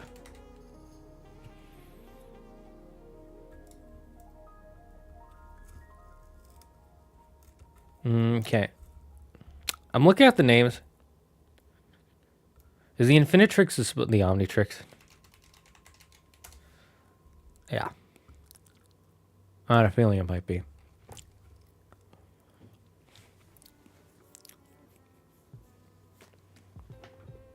Dimensional chaos. What is that?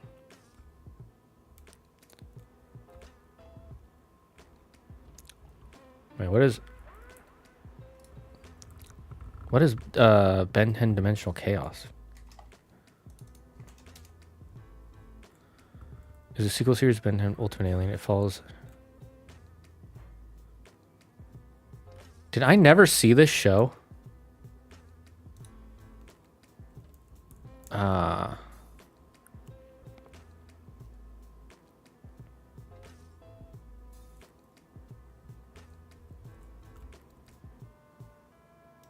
I never saw this show at all. Is this a fan show? Do we know how it generates power? Not yet. I haven't decided yet. Oh, this is a fan show. Okay, that's why. This is a fan show for sure. Ben 10 Dimensional Chaos is a fan thing. Because I'm looking at the aliens. And one of the aliens is air hummingbird, aqua dolphin. Oh, it's a mix between... Cool. I like that. Yu-Gi-Oh! GX.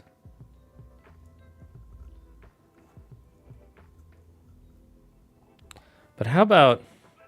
Hi, Toast. Hello. I'm glad I just ate some carrots because your name would have made me so hungry. Welcome to the brain train. What brings you here? Bring in the Neospatians. I love the Neospatians. That's my favorite season of Yu-Gi-Oh! Second being 5Ds. Even though, I'll be honest, I think 5Ds has the better narrative story than GX. I just really like the Neospatians. I like the fusions. I like the elemental heroes. I like the destiny heroes. I like the crystal beasts. I even like the dino deck. I like the cyber dragons. I like Cyrus's. I forget what his cards were called. Like, I think they had some of the most creative card designs. The thing with 5Ds is it was Like, I love the dragons. Like, obviously I do. It was a little too serious a lot of the time, I want to say, for the show. Which is fine. It still worked. It wasn't bad. But I just really liked the chill, relaxed nature of it. Whatever. I'm here because I like D&D. Yes, that's cool. Awesome. So we're currently creating a campaign for my friends. And so here's the basic idea of the campaign. Here's our current pitch if you want to read it. If you want to pause at any point, by the way, go ahead and pause. You're on YouTube live stream, so you can pause and come back to it. Here's the pitch we're going to send them. I'm going to rewrite it, but this is more or less the basic pitch. Here are the roles we're going to give our players. So that way, and the reason we did it this way is so that way they can still pick the class they want to play. But, you know, I have a certain idea of what kind of characters they're going to play, right?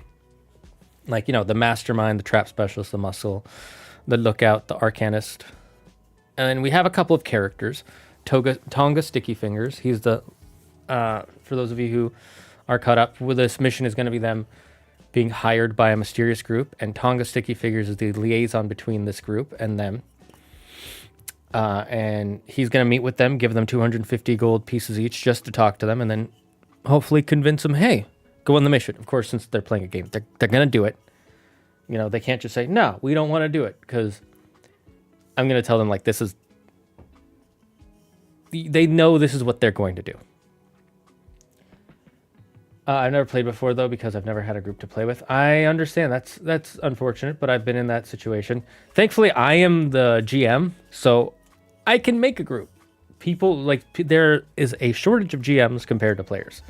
And I think I'm a pretty chill guy. And like, because I've convinced 12 people, 11 people, 12 people. I've convinced a few people that I'm entertaining enough and good enough at running a game to want to play more than once. So this is actually my second group. I have another group that I play with monthly, and this group I'll also play with monthly, just on different weeks, because I want there to be a buffer between each one. GMing is spooky. It is spooky. It is. It's really... It sounds scarier than it is. And it is a lot of work. Like, you're going to put in work. But it's not as much as you think it is. Like, once you get the basic stuff down, you're like, oh, I just repeat what I did. And I'm good. It's like doing a math problem, you know? How the formula for the math problem is always more or less the same. It's just the numbers that are plugged in are what's different, so to speak. Does that make sense, Yuki? Or everybody else? I do like the narrative in 5Ds, but I really had to suspend some disbelief with card games on motorcycles. I love the idea of card games on motorcycles. I think it's rad as heck. Yes, I think it's ridiculous, but this is also a world where, like, everything is ruled by a children's playing card game. Like, that's how they decide who runs the world, basically. So I'm already like, yeah, okay, whatever. You could do literally anything. It could be card games on pogo sticks, and I'd still be like, yeah, okay, let's roll. Let's do it. Fuck it. There's a reason I loved Yu-Gi-Oh! Abridged, where they're like, we will now decide this by a children's trading card game. Like, the whole, like, even one of the first characters ever. The first foil and the first villain.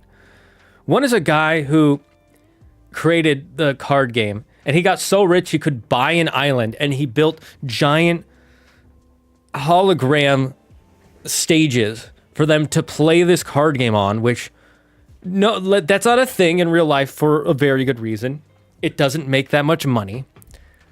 And two, there's a guy who inherits a weapons development company and says, we're no longer going to develop weapons. We are now going to build trading cards, and we're going to sell those, and we're going to build advanced technology around trading cards. And somehow he ends up making more money than selling weapons. In any world where that's possible, that is already like 10 levels of fictional reality that don't make sense. You know what? That's a good point. The only hard thing about D&D is finding a group. Well, in my opinion. No, that is definitely... I would say that is definitely the hardest part.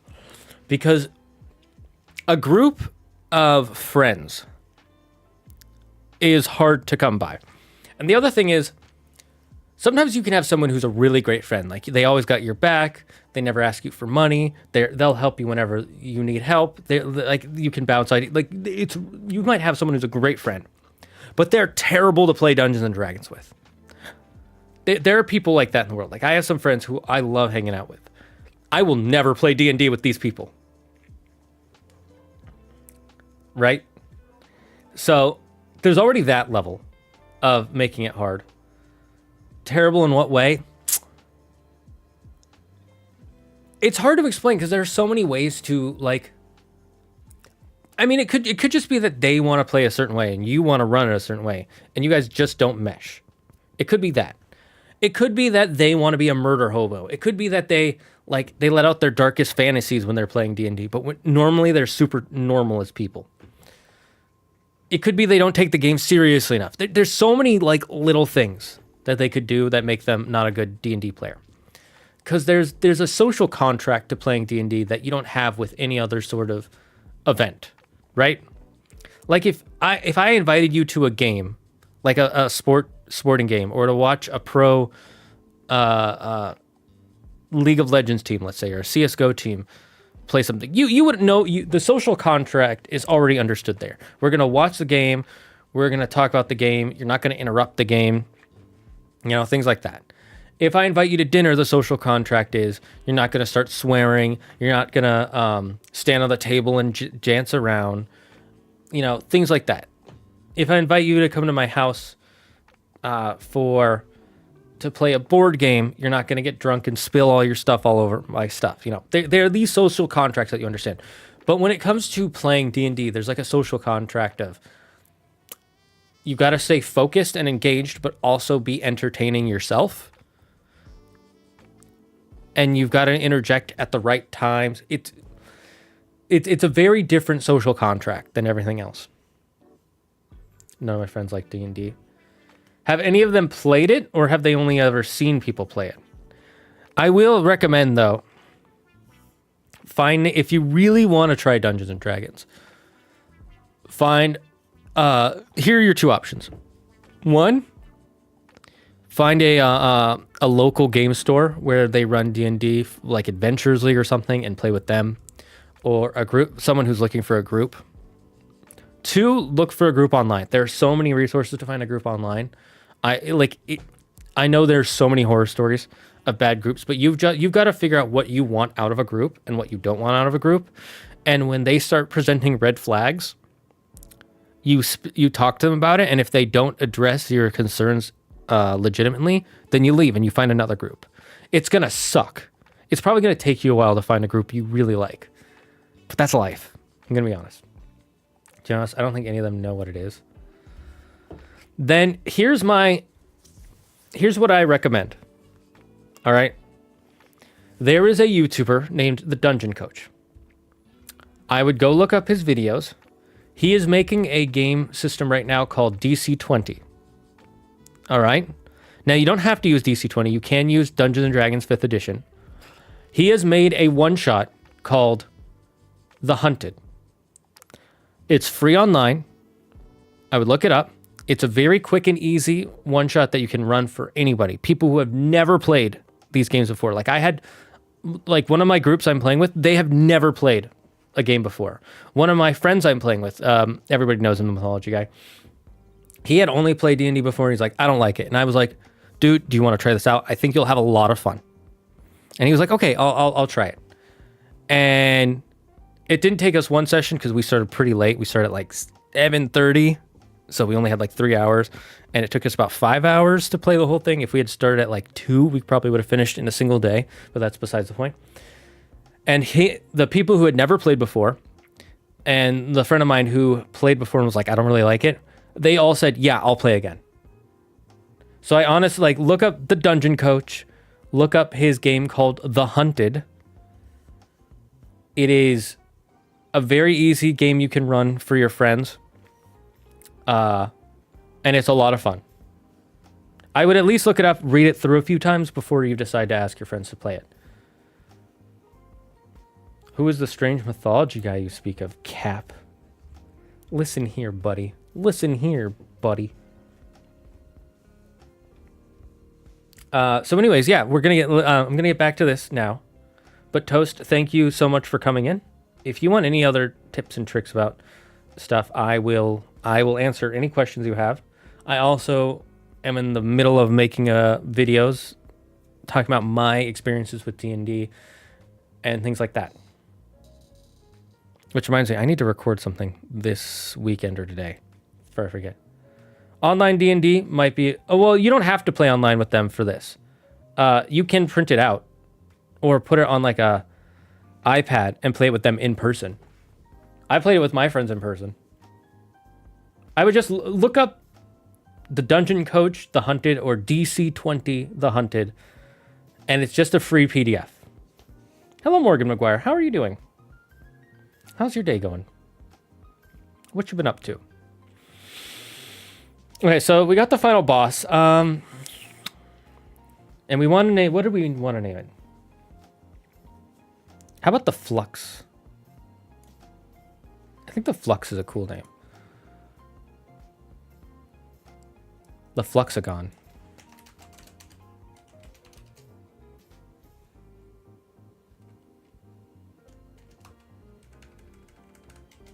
A dodecadron magical power source that will power something important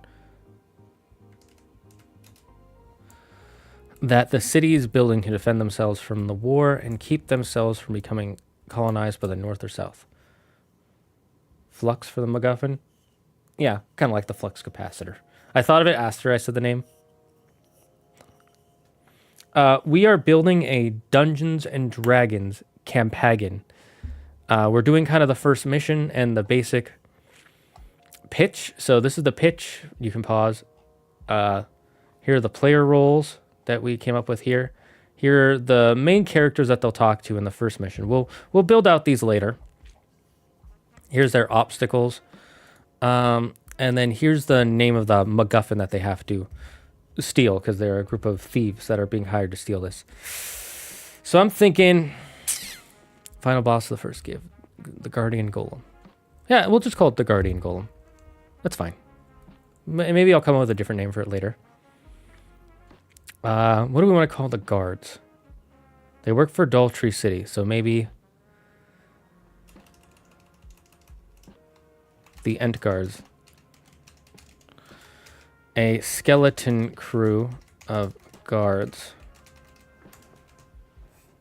who they have to trick to let them in.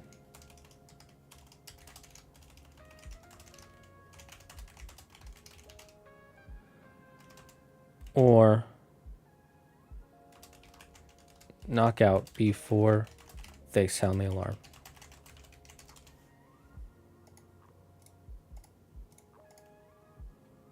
The Ent Guards. Ent Warriors. How's Ent Warriors sound to you guys? Thanks for the help. Anytime, Toast. Are we allowed to give suggestions? Yeah, of course you're allowed. That's what I want you to do. I would love that. Life tip. Here's a legitimate life tip.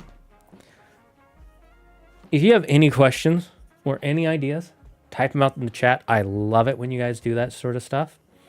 You don't have to take my suggestions, just like I don't have to take your suggestions. But do it anyways. I love it. It means a lot. And there's my life tip. It's not really a tip, but you know. Boo. Oh, I forgot to say welcome, Morgan McGuire. Real quick, I'll sell you the new welcome. Welcome, Morgan McGuire, to Imagination Station. Got scammed, not a tip. We'll give you the tip. The Q-tip. Guards. Not trick to let them into the building. Or knock out before they sound the alarm.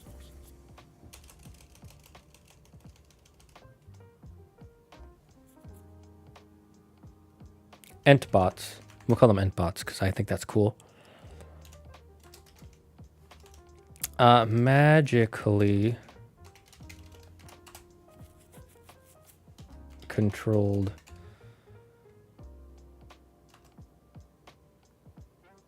armor that patrol the halls. They cannot be killed or, as they are not alive. However, they can be tricked or powered off.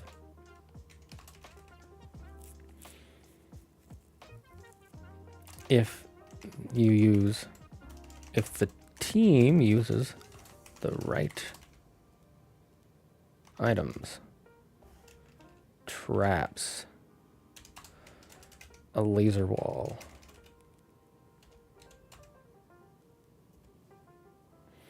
a spiked descending ceiling.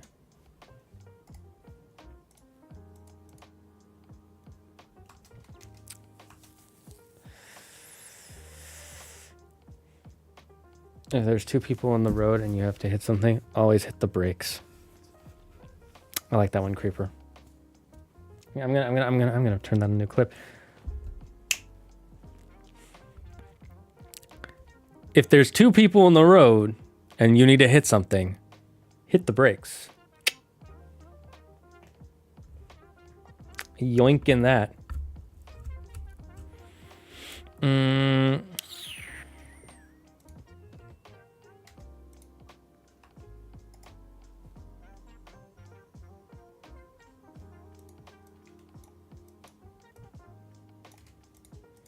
A laser wall, a spike descending ceiling.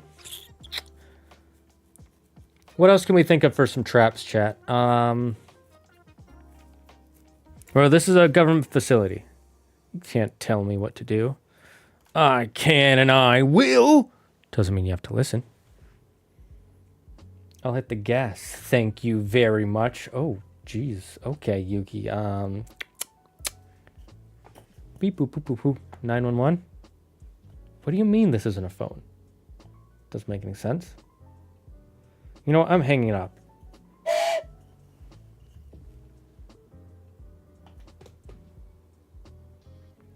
Trap Astolfo. Just a quick question. Is this all free? Is what all free?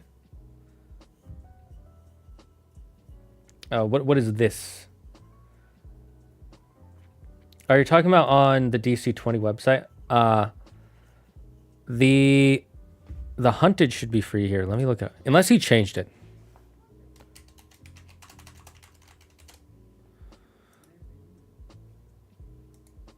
Yeah, if you just type in, if you literally just type in DC20 the hunted, the first thing that comes up is the Dungeon Coach website, DC20 free downloads, and everything, all those 3 packets, all those PDFs are free, 100%. And I can guarantee they will not put any bugs on your computer, because I downloaded all of them, and it's totally fine. Plus, he's a big YouTuber. If he started doing that, people would he wouldn't get away with it. Let's just say that.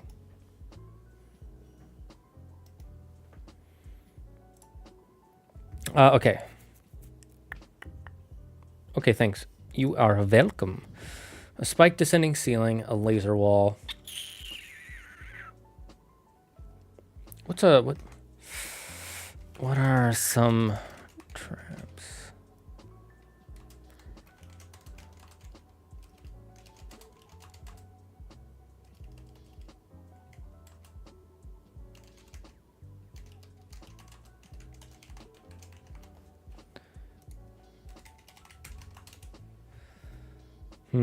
So what are some traps you guys think of?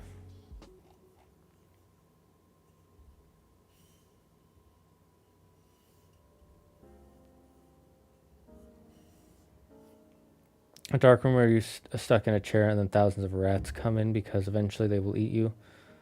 With only one way to get out is by cutting off your hand. Interesting trap, but I don't like the solution to solve it. I feel like the solution is too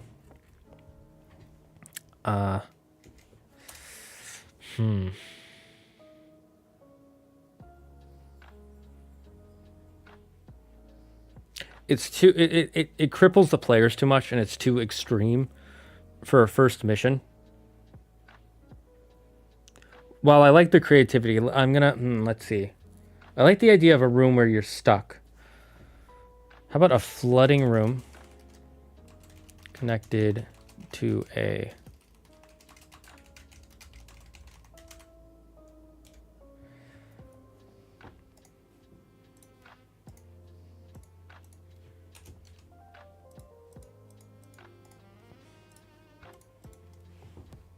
how complicated and intricate for these traps? Think Indiana Jones. Think Indiana Jones or Mission Impossible. It's got to be something that our players, that's an obstacle for our players, but is cool enough for them to, they're experienced enough to get around it. Let's see, locked rooms. Final room is locked. They have to get two special keys to unlock it.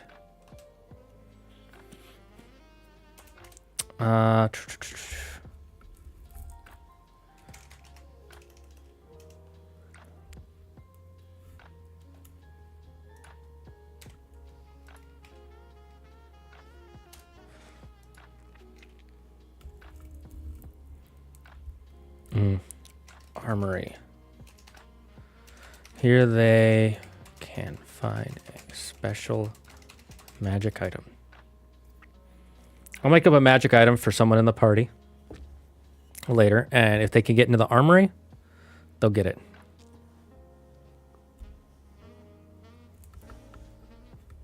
Ent bots instead of Ent warriors. What's another name? Let's see. We had jabs. Buildings that are made from Ent metal husks. Shade lantern makers.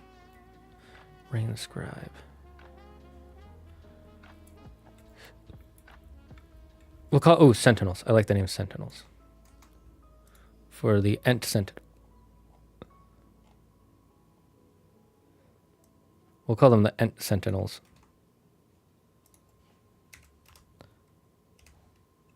The Ent sentinels or the Entinels.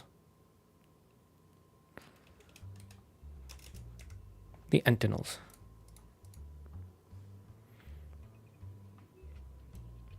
The what's a better name for these?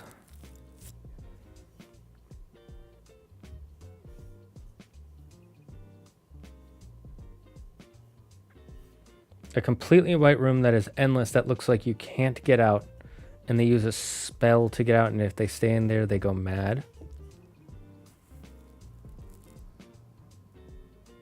Interesting idea. I'll write that down.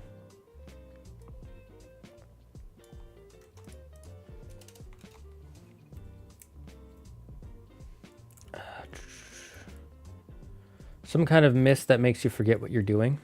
That's interesting. I'll write that down too.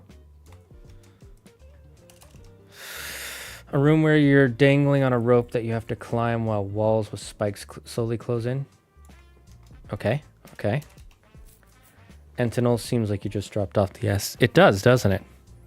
And maybe in lore we can have a reason why someone did that. Like maybe the guy who designed it is terrible at naming stuff. Like he made like a special hammer and he just calls it the hammer. And so he's like, the Ent Sentinels, the Entinels. Not just what I create. We can come up with reasons in game for why there's these names are so lame. Okay, so we got a couple of interesting ideas. A special magic item. Okay. So here are two rooms that are locked. The armory, the final room.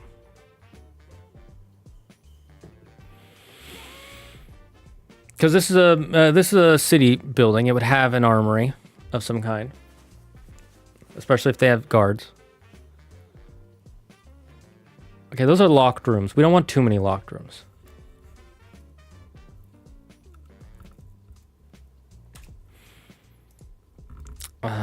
Room for the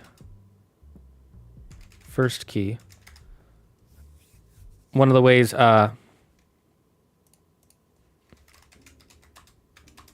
room for the first key will have a puzzle of some kind.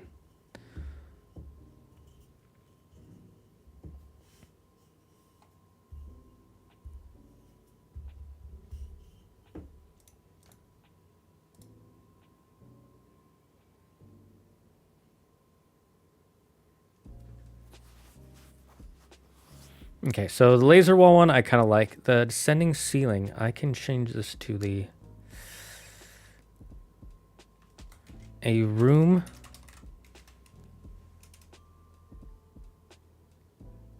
vertical hallway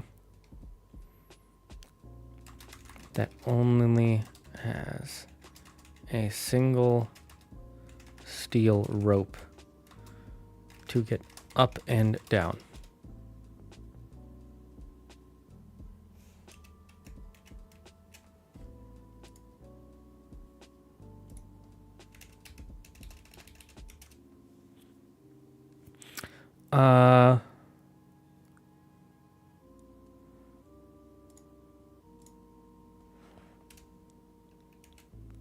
If too many people climb the rope at once, the walls begin closing in on them.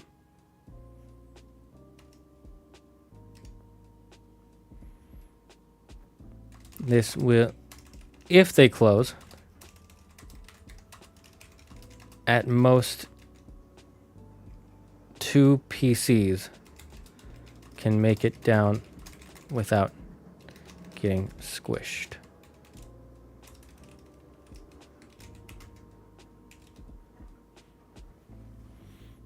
A room where there's a knight or something that you have to convince to let you out, like you give him a favor.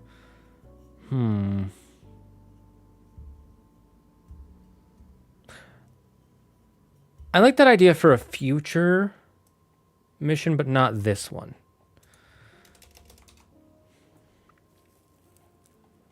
Okay, I like this one. And I use that. A mist that makes you forget what you're doing.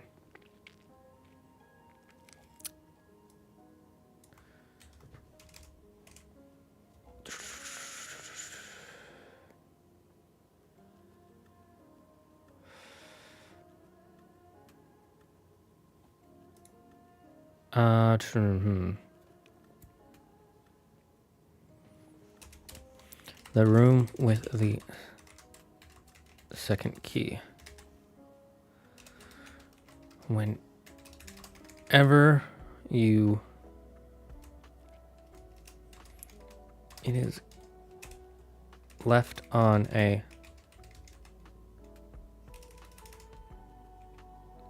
switch. When you remove the key, a mist will release on who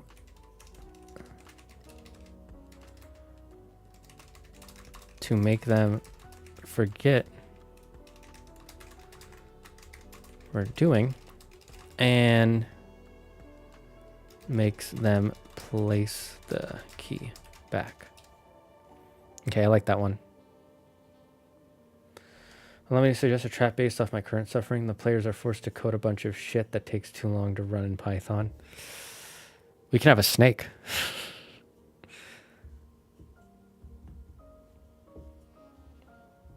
I really like the idea of a laser wall. So I'm going to have the laser wall. I like the vertical hallway.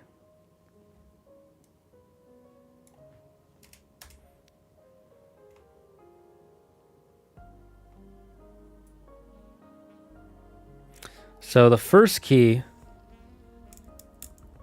We know where the second key is. Where's the first key?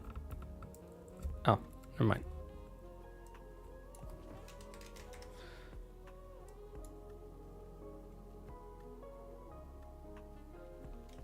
No, that was right. Entrance to the room with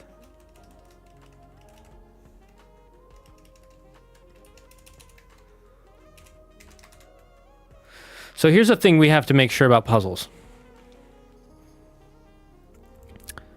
They aren't the only way to solve the main story. Because if you do that and your players can't solve it after 3 hours, they're going to hate the game. So you have to give them 2 entrances. So each of the entrances with a key has to have 2 ways to get in. One for one of those rooms should just be a fight. Players want to fight. It gives the muscle something to do. Right? And then the other entrance should be a puzzle.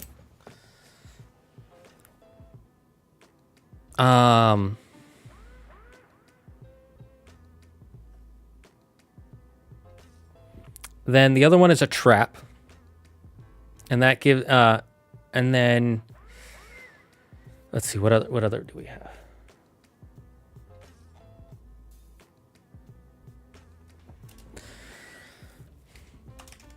A room with a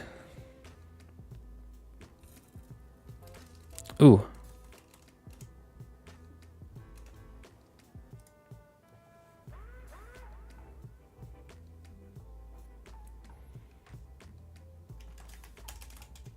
This is the way for the party to enter the room with the first key. So the reason we write it this way is because, so one, laser walls are cool, and two, we want to do something with puzzles. Because if it's the laser wall, that gives the lookout, who's our like sneaky guy, our guy who can jump around, do acrobatics and shit. Right, it gives them a chance to try and get in to get the key. If they're worried about that one, the Arcanist can now solve the puzzle.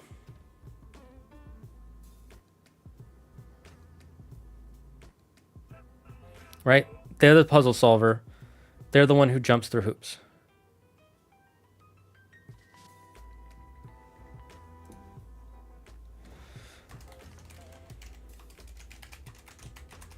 To walk the tightrope.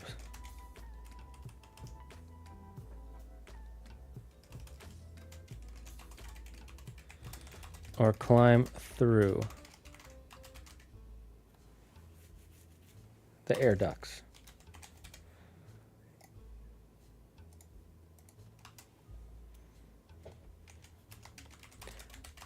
Who else?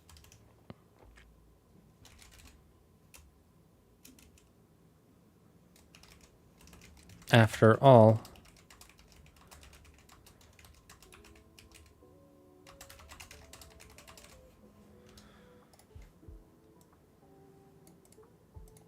no one else can bend their body. So now we have for the first key obstacles. A door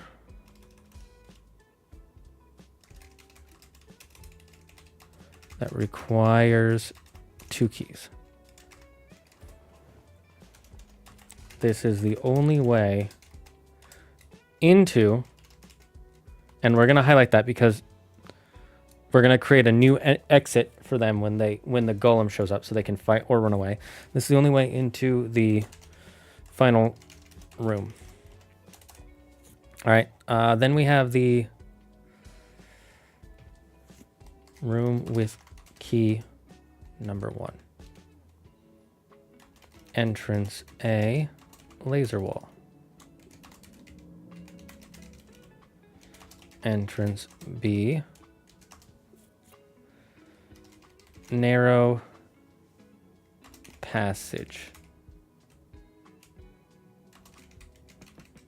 No, complex puzzle.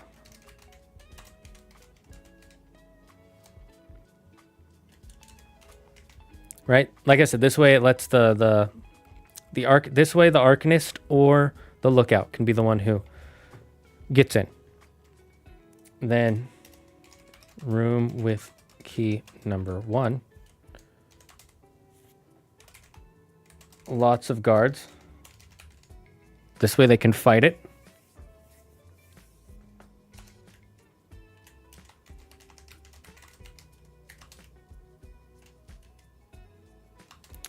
Entrance B. What did we say was entrance B?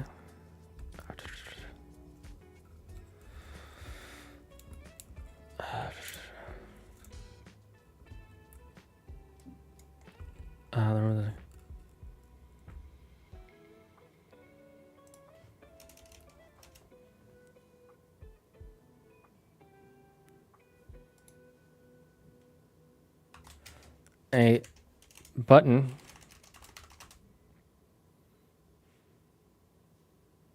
that triggers a gas / mist that makes you forget what you are doing. This way, the muscle, right? The muscle can either use his fighting to get through, or the trap specialist. So now everyone, except for the mastermind so far, has some way to get through this the way they want to. They're not useless. They're important. Have a good day. I gotta go. Bye, Toast. Thanks for dropping by. Name is Black Death, the one above all. The Morning Sun, Crescent, the one above all. This ain't Marvel Comics. Nobody says a trap base on my crib. The audio keeps cutting out. The audio keeps cutting out. That's strange. So that's probably on your end, because for me it says everything's hunky-dory. Yeah, for me it says excellent connection, so not sure why it keeps cutting out for you. I mean, maybe I am talking a little quiet at times. So I'll keep this not on my end. It's perfectly normal. Okay, good. Is your YouTube your full-time job? Pretty much, yeah. What is the setting here? How advanced is the tech? How do I explain this?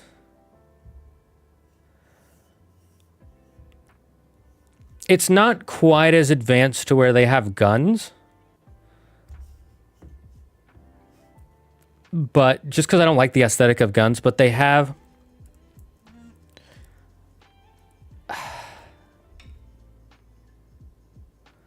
They have a magic equivalent of a gun, probably. They can give bardic inspiration to his teammates. Perhaps. But I gotta think of a way for them to solve puzzles outside of combat. That's the point of these. Like, yes, combat, that's gonna happen. But if everything is combat, that's boring. And if you're only good in combat, that might not be, especially as the mastermind. They're not the fighter. The muscle's the fighter. You know what I mean?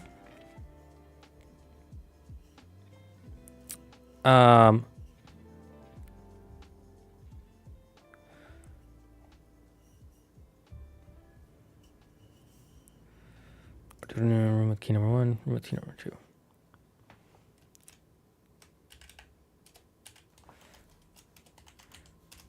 The entrance with 2 guards.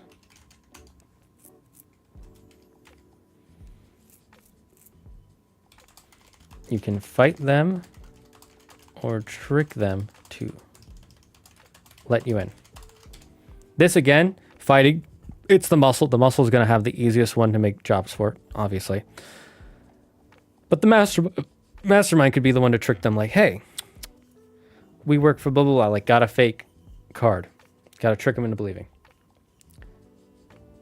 The modern gun in this universe could be a musket. No, musket is still too advanced for my... I don't like the idea of muskets at all in my world. There could be like There could be like magic items that cast spells or use elemental magic, but no, so there aren't bullets. There's not black gunpowder yet. And the laser wall might not be lasers. It could be like magic electricity that's sparking through. But yeah, I don't want muskets are still too advanced. That's still too advanced in a technological sense. Magic electricity. Well, I mean, there are spells that cast electricity, and who says that electricity cast by spells acts the same way as electricity created through science? Bow and arrows. Got it. Yeah, it could be that. They have bow and arrows, but they have stuff that's like this magical power source. It's basically a nuclear generator. But it doesn't use nuclear physics. It uses magical energy. You know, they have magic rods that can blast fire. Why do they need guns when you can get a magic rod that blasts fire? That's pretty powerful. It's not common, but there are people who have them. They might blast other elements either. Are there bosses in this? What do you mean, are there bosses in this? What is your definition of boss? Because if you mean like a boss monster, I have one right here. The boss of the first gig, the Guardian Golem. So what's going to happen is they're going to break in, right? They're going to get to the final room. Their contact is going to show up, or their contact is with them the whole time. I haven't decided how it's going to work. And they're going to get to the room, and he's going to like... he's like, oh, I have this item to turn off the Guardian Golem. So it starts to activate and then it stops. And they walk up to the generator and they're inspecting it, looking for the plans. And while they're doing that, he's going to take out the thing. And he's going to be like, thanks for getting me here. Now, no more witnesses. And he's going to like activate a button that turns on the golem. And they might try to chase him, but the golem will block their entrance. And then... because the nuclear reactor, I'm just going to call it that for now, is going to start melting down. It's going to open up a hole that they can escape through. And they can decide to go through that hole or fight the golem. And once they beat the golem, they'll run out. So that's their boss. How about a hole? I don't know what that is. I have to look up what that is.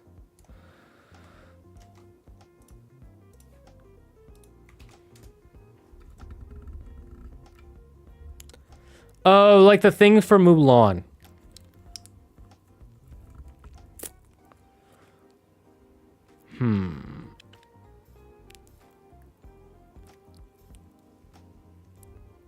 There could be something like that, but it still wouldn't use black powder or gunpowder. It would use magic. So they could have that, but it would be a magical version. You know? So like maybe there are magic crystals or magic powders you can put in there and activate them through that. But it would still be super rare. And it would be newer technology. Are we talking game kind of traps that are intended to have an escape route, or more realistic where escapes are up to how clever and resourceful the party is? I want to say both, but I realize that doesn't answer your question.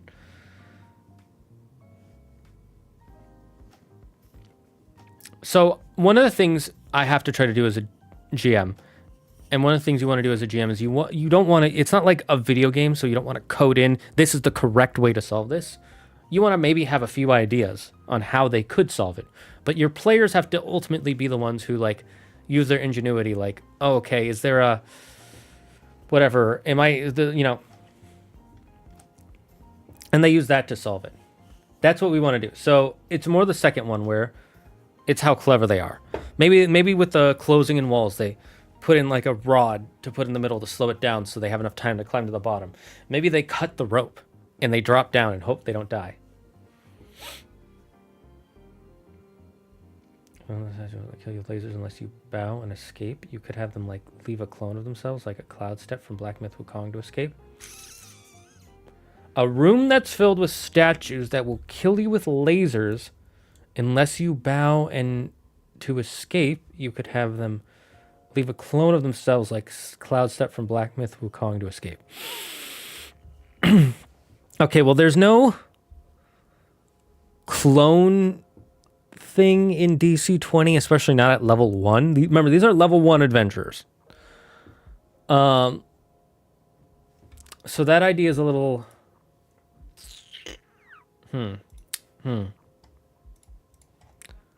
I like that idea, but I don't know how I'm going to use that in this first one. Filled with statues that kill with you lasers and you bow to escape. I like the idea you're going with, but I don't know if I'm going to use this exact thing. But I'm gonna kind of chop this up a bit and say, where did I put the entinels? One of the ways they are tricked is written in the Ent Warriors manual.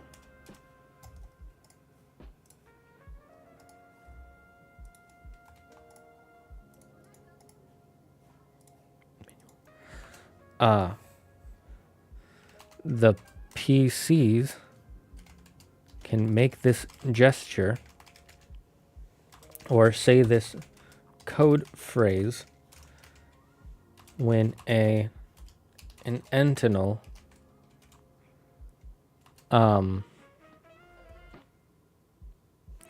what's the word? When an entinel not attacks, I'll say blocks their path.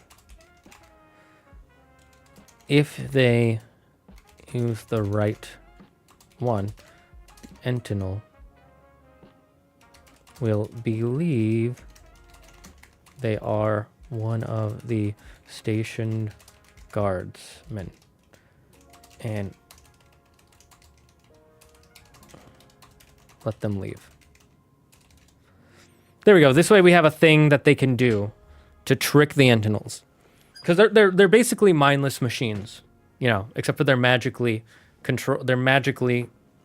moving, so they can only move in this area. And then they're programmed to, like, if the players say "my life for blood" or something like that, you know, some phrase. And then the entinels will go like, "Understood, acceptable answer, carry on." Also, the idea sounds really specific for some new players. Explain, Creeper. Which idea sounds really specific for some new players? I kind of want to include an escape the following boiling hot flood of oil trap, but not sure how to make it interesting. When entinel intercepts the play. Intercepts. There we go. Thank you. Yes, thank you. Where did I write that?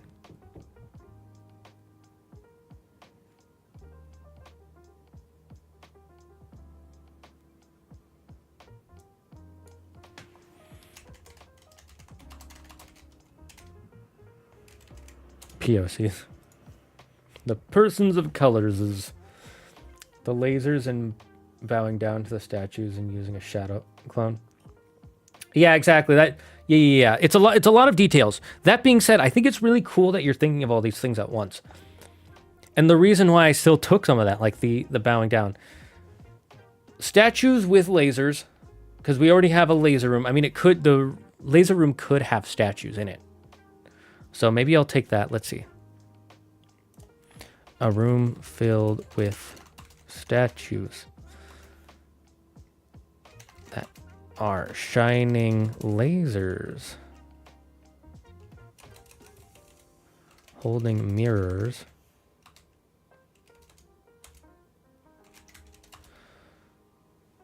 from the other end of the room is a laser that is bouncing off the mirrors, making a laser wall. There we go. Now we took that idea that you had of the statues with statues with lasers. We merged it with the laser wall. So instead of it just being a basic, they're just laser coming off the wall. It's coming from like a gem or something, like a magic gem, right? And it's bouncing this way and it's reflecting off all of these. And now they can try and figure out. They can either say we're gonna shoot something at the gem right up here, right, and break it, or he's gonna try and like maneuver his way around the laser wall and then shift the mirrors. And if he shifts the right mirrors, it makes a feedback loop and destroys the laser wall for them. That's a cool way they could do it. Or it just temporarily turns it off.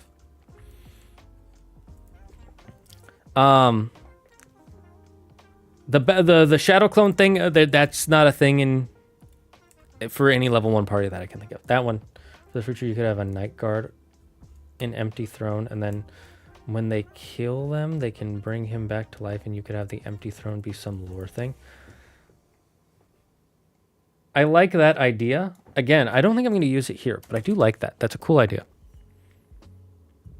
This is why I have the cool ideas thing. By the way, I'm going to move this to the Fluxagon.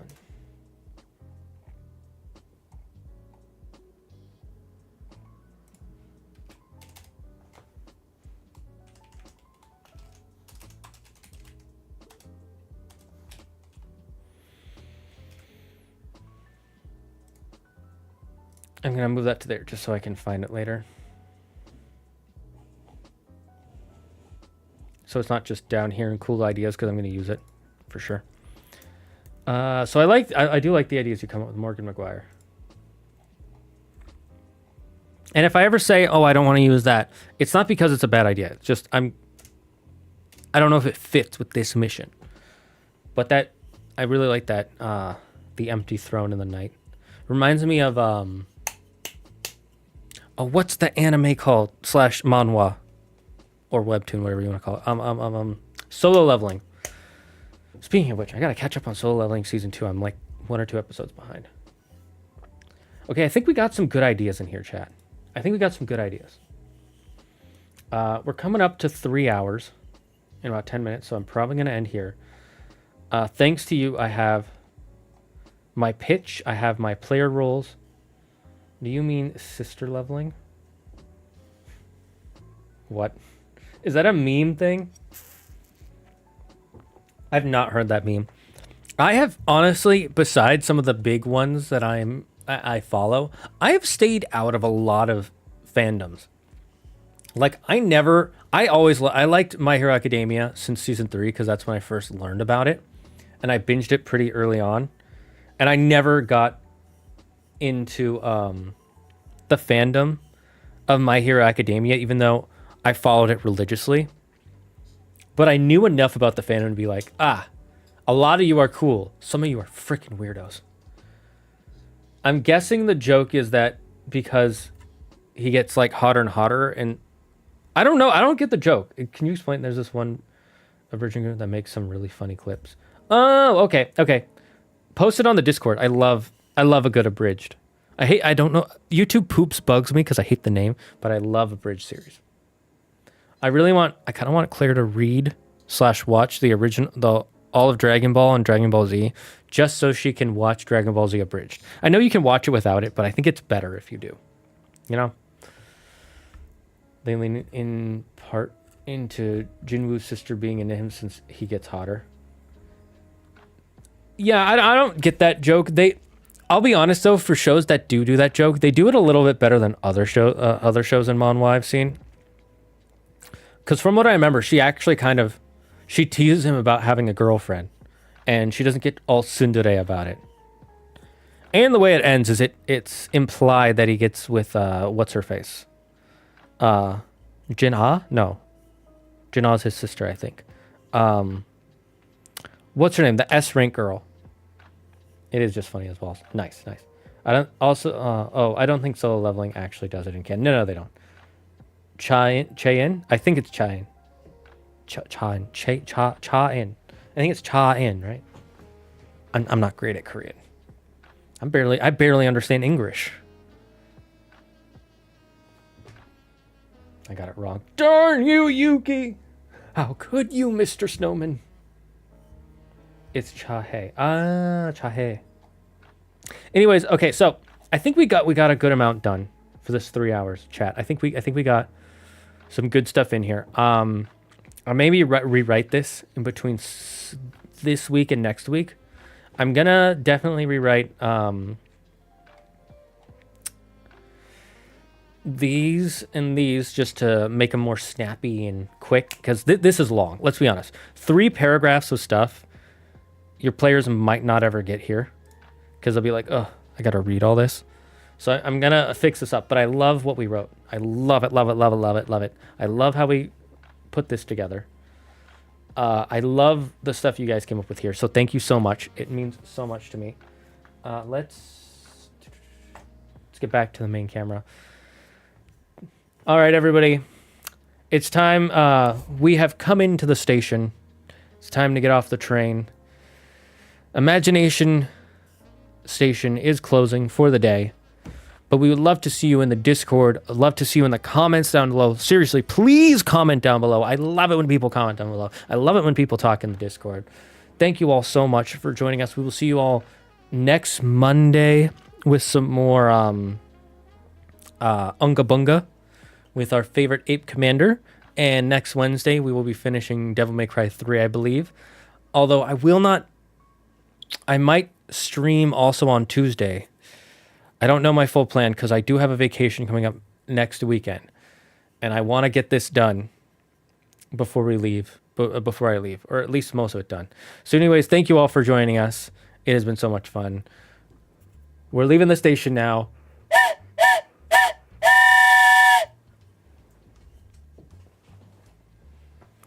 We will all see you next time. Everybody, stay safe, stay smart, stay healthy, be thankful for everything and everyone in your life. You guys have been so wonderful. Have a wonderful weekend. And remember the number 1 rule here in the Dragon's Den. Don't believe in yourself. Believe in me, who believes in you. Bye-bye, chat.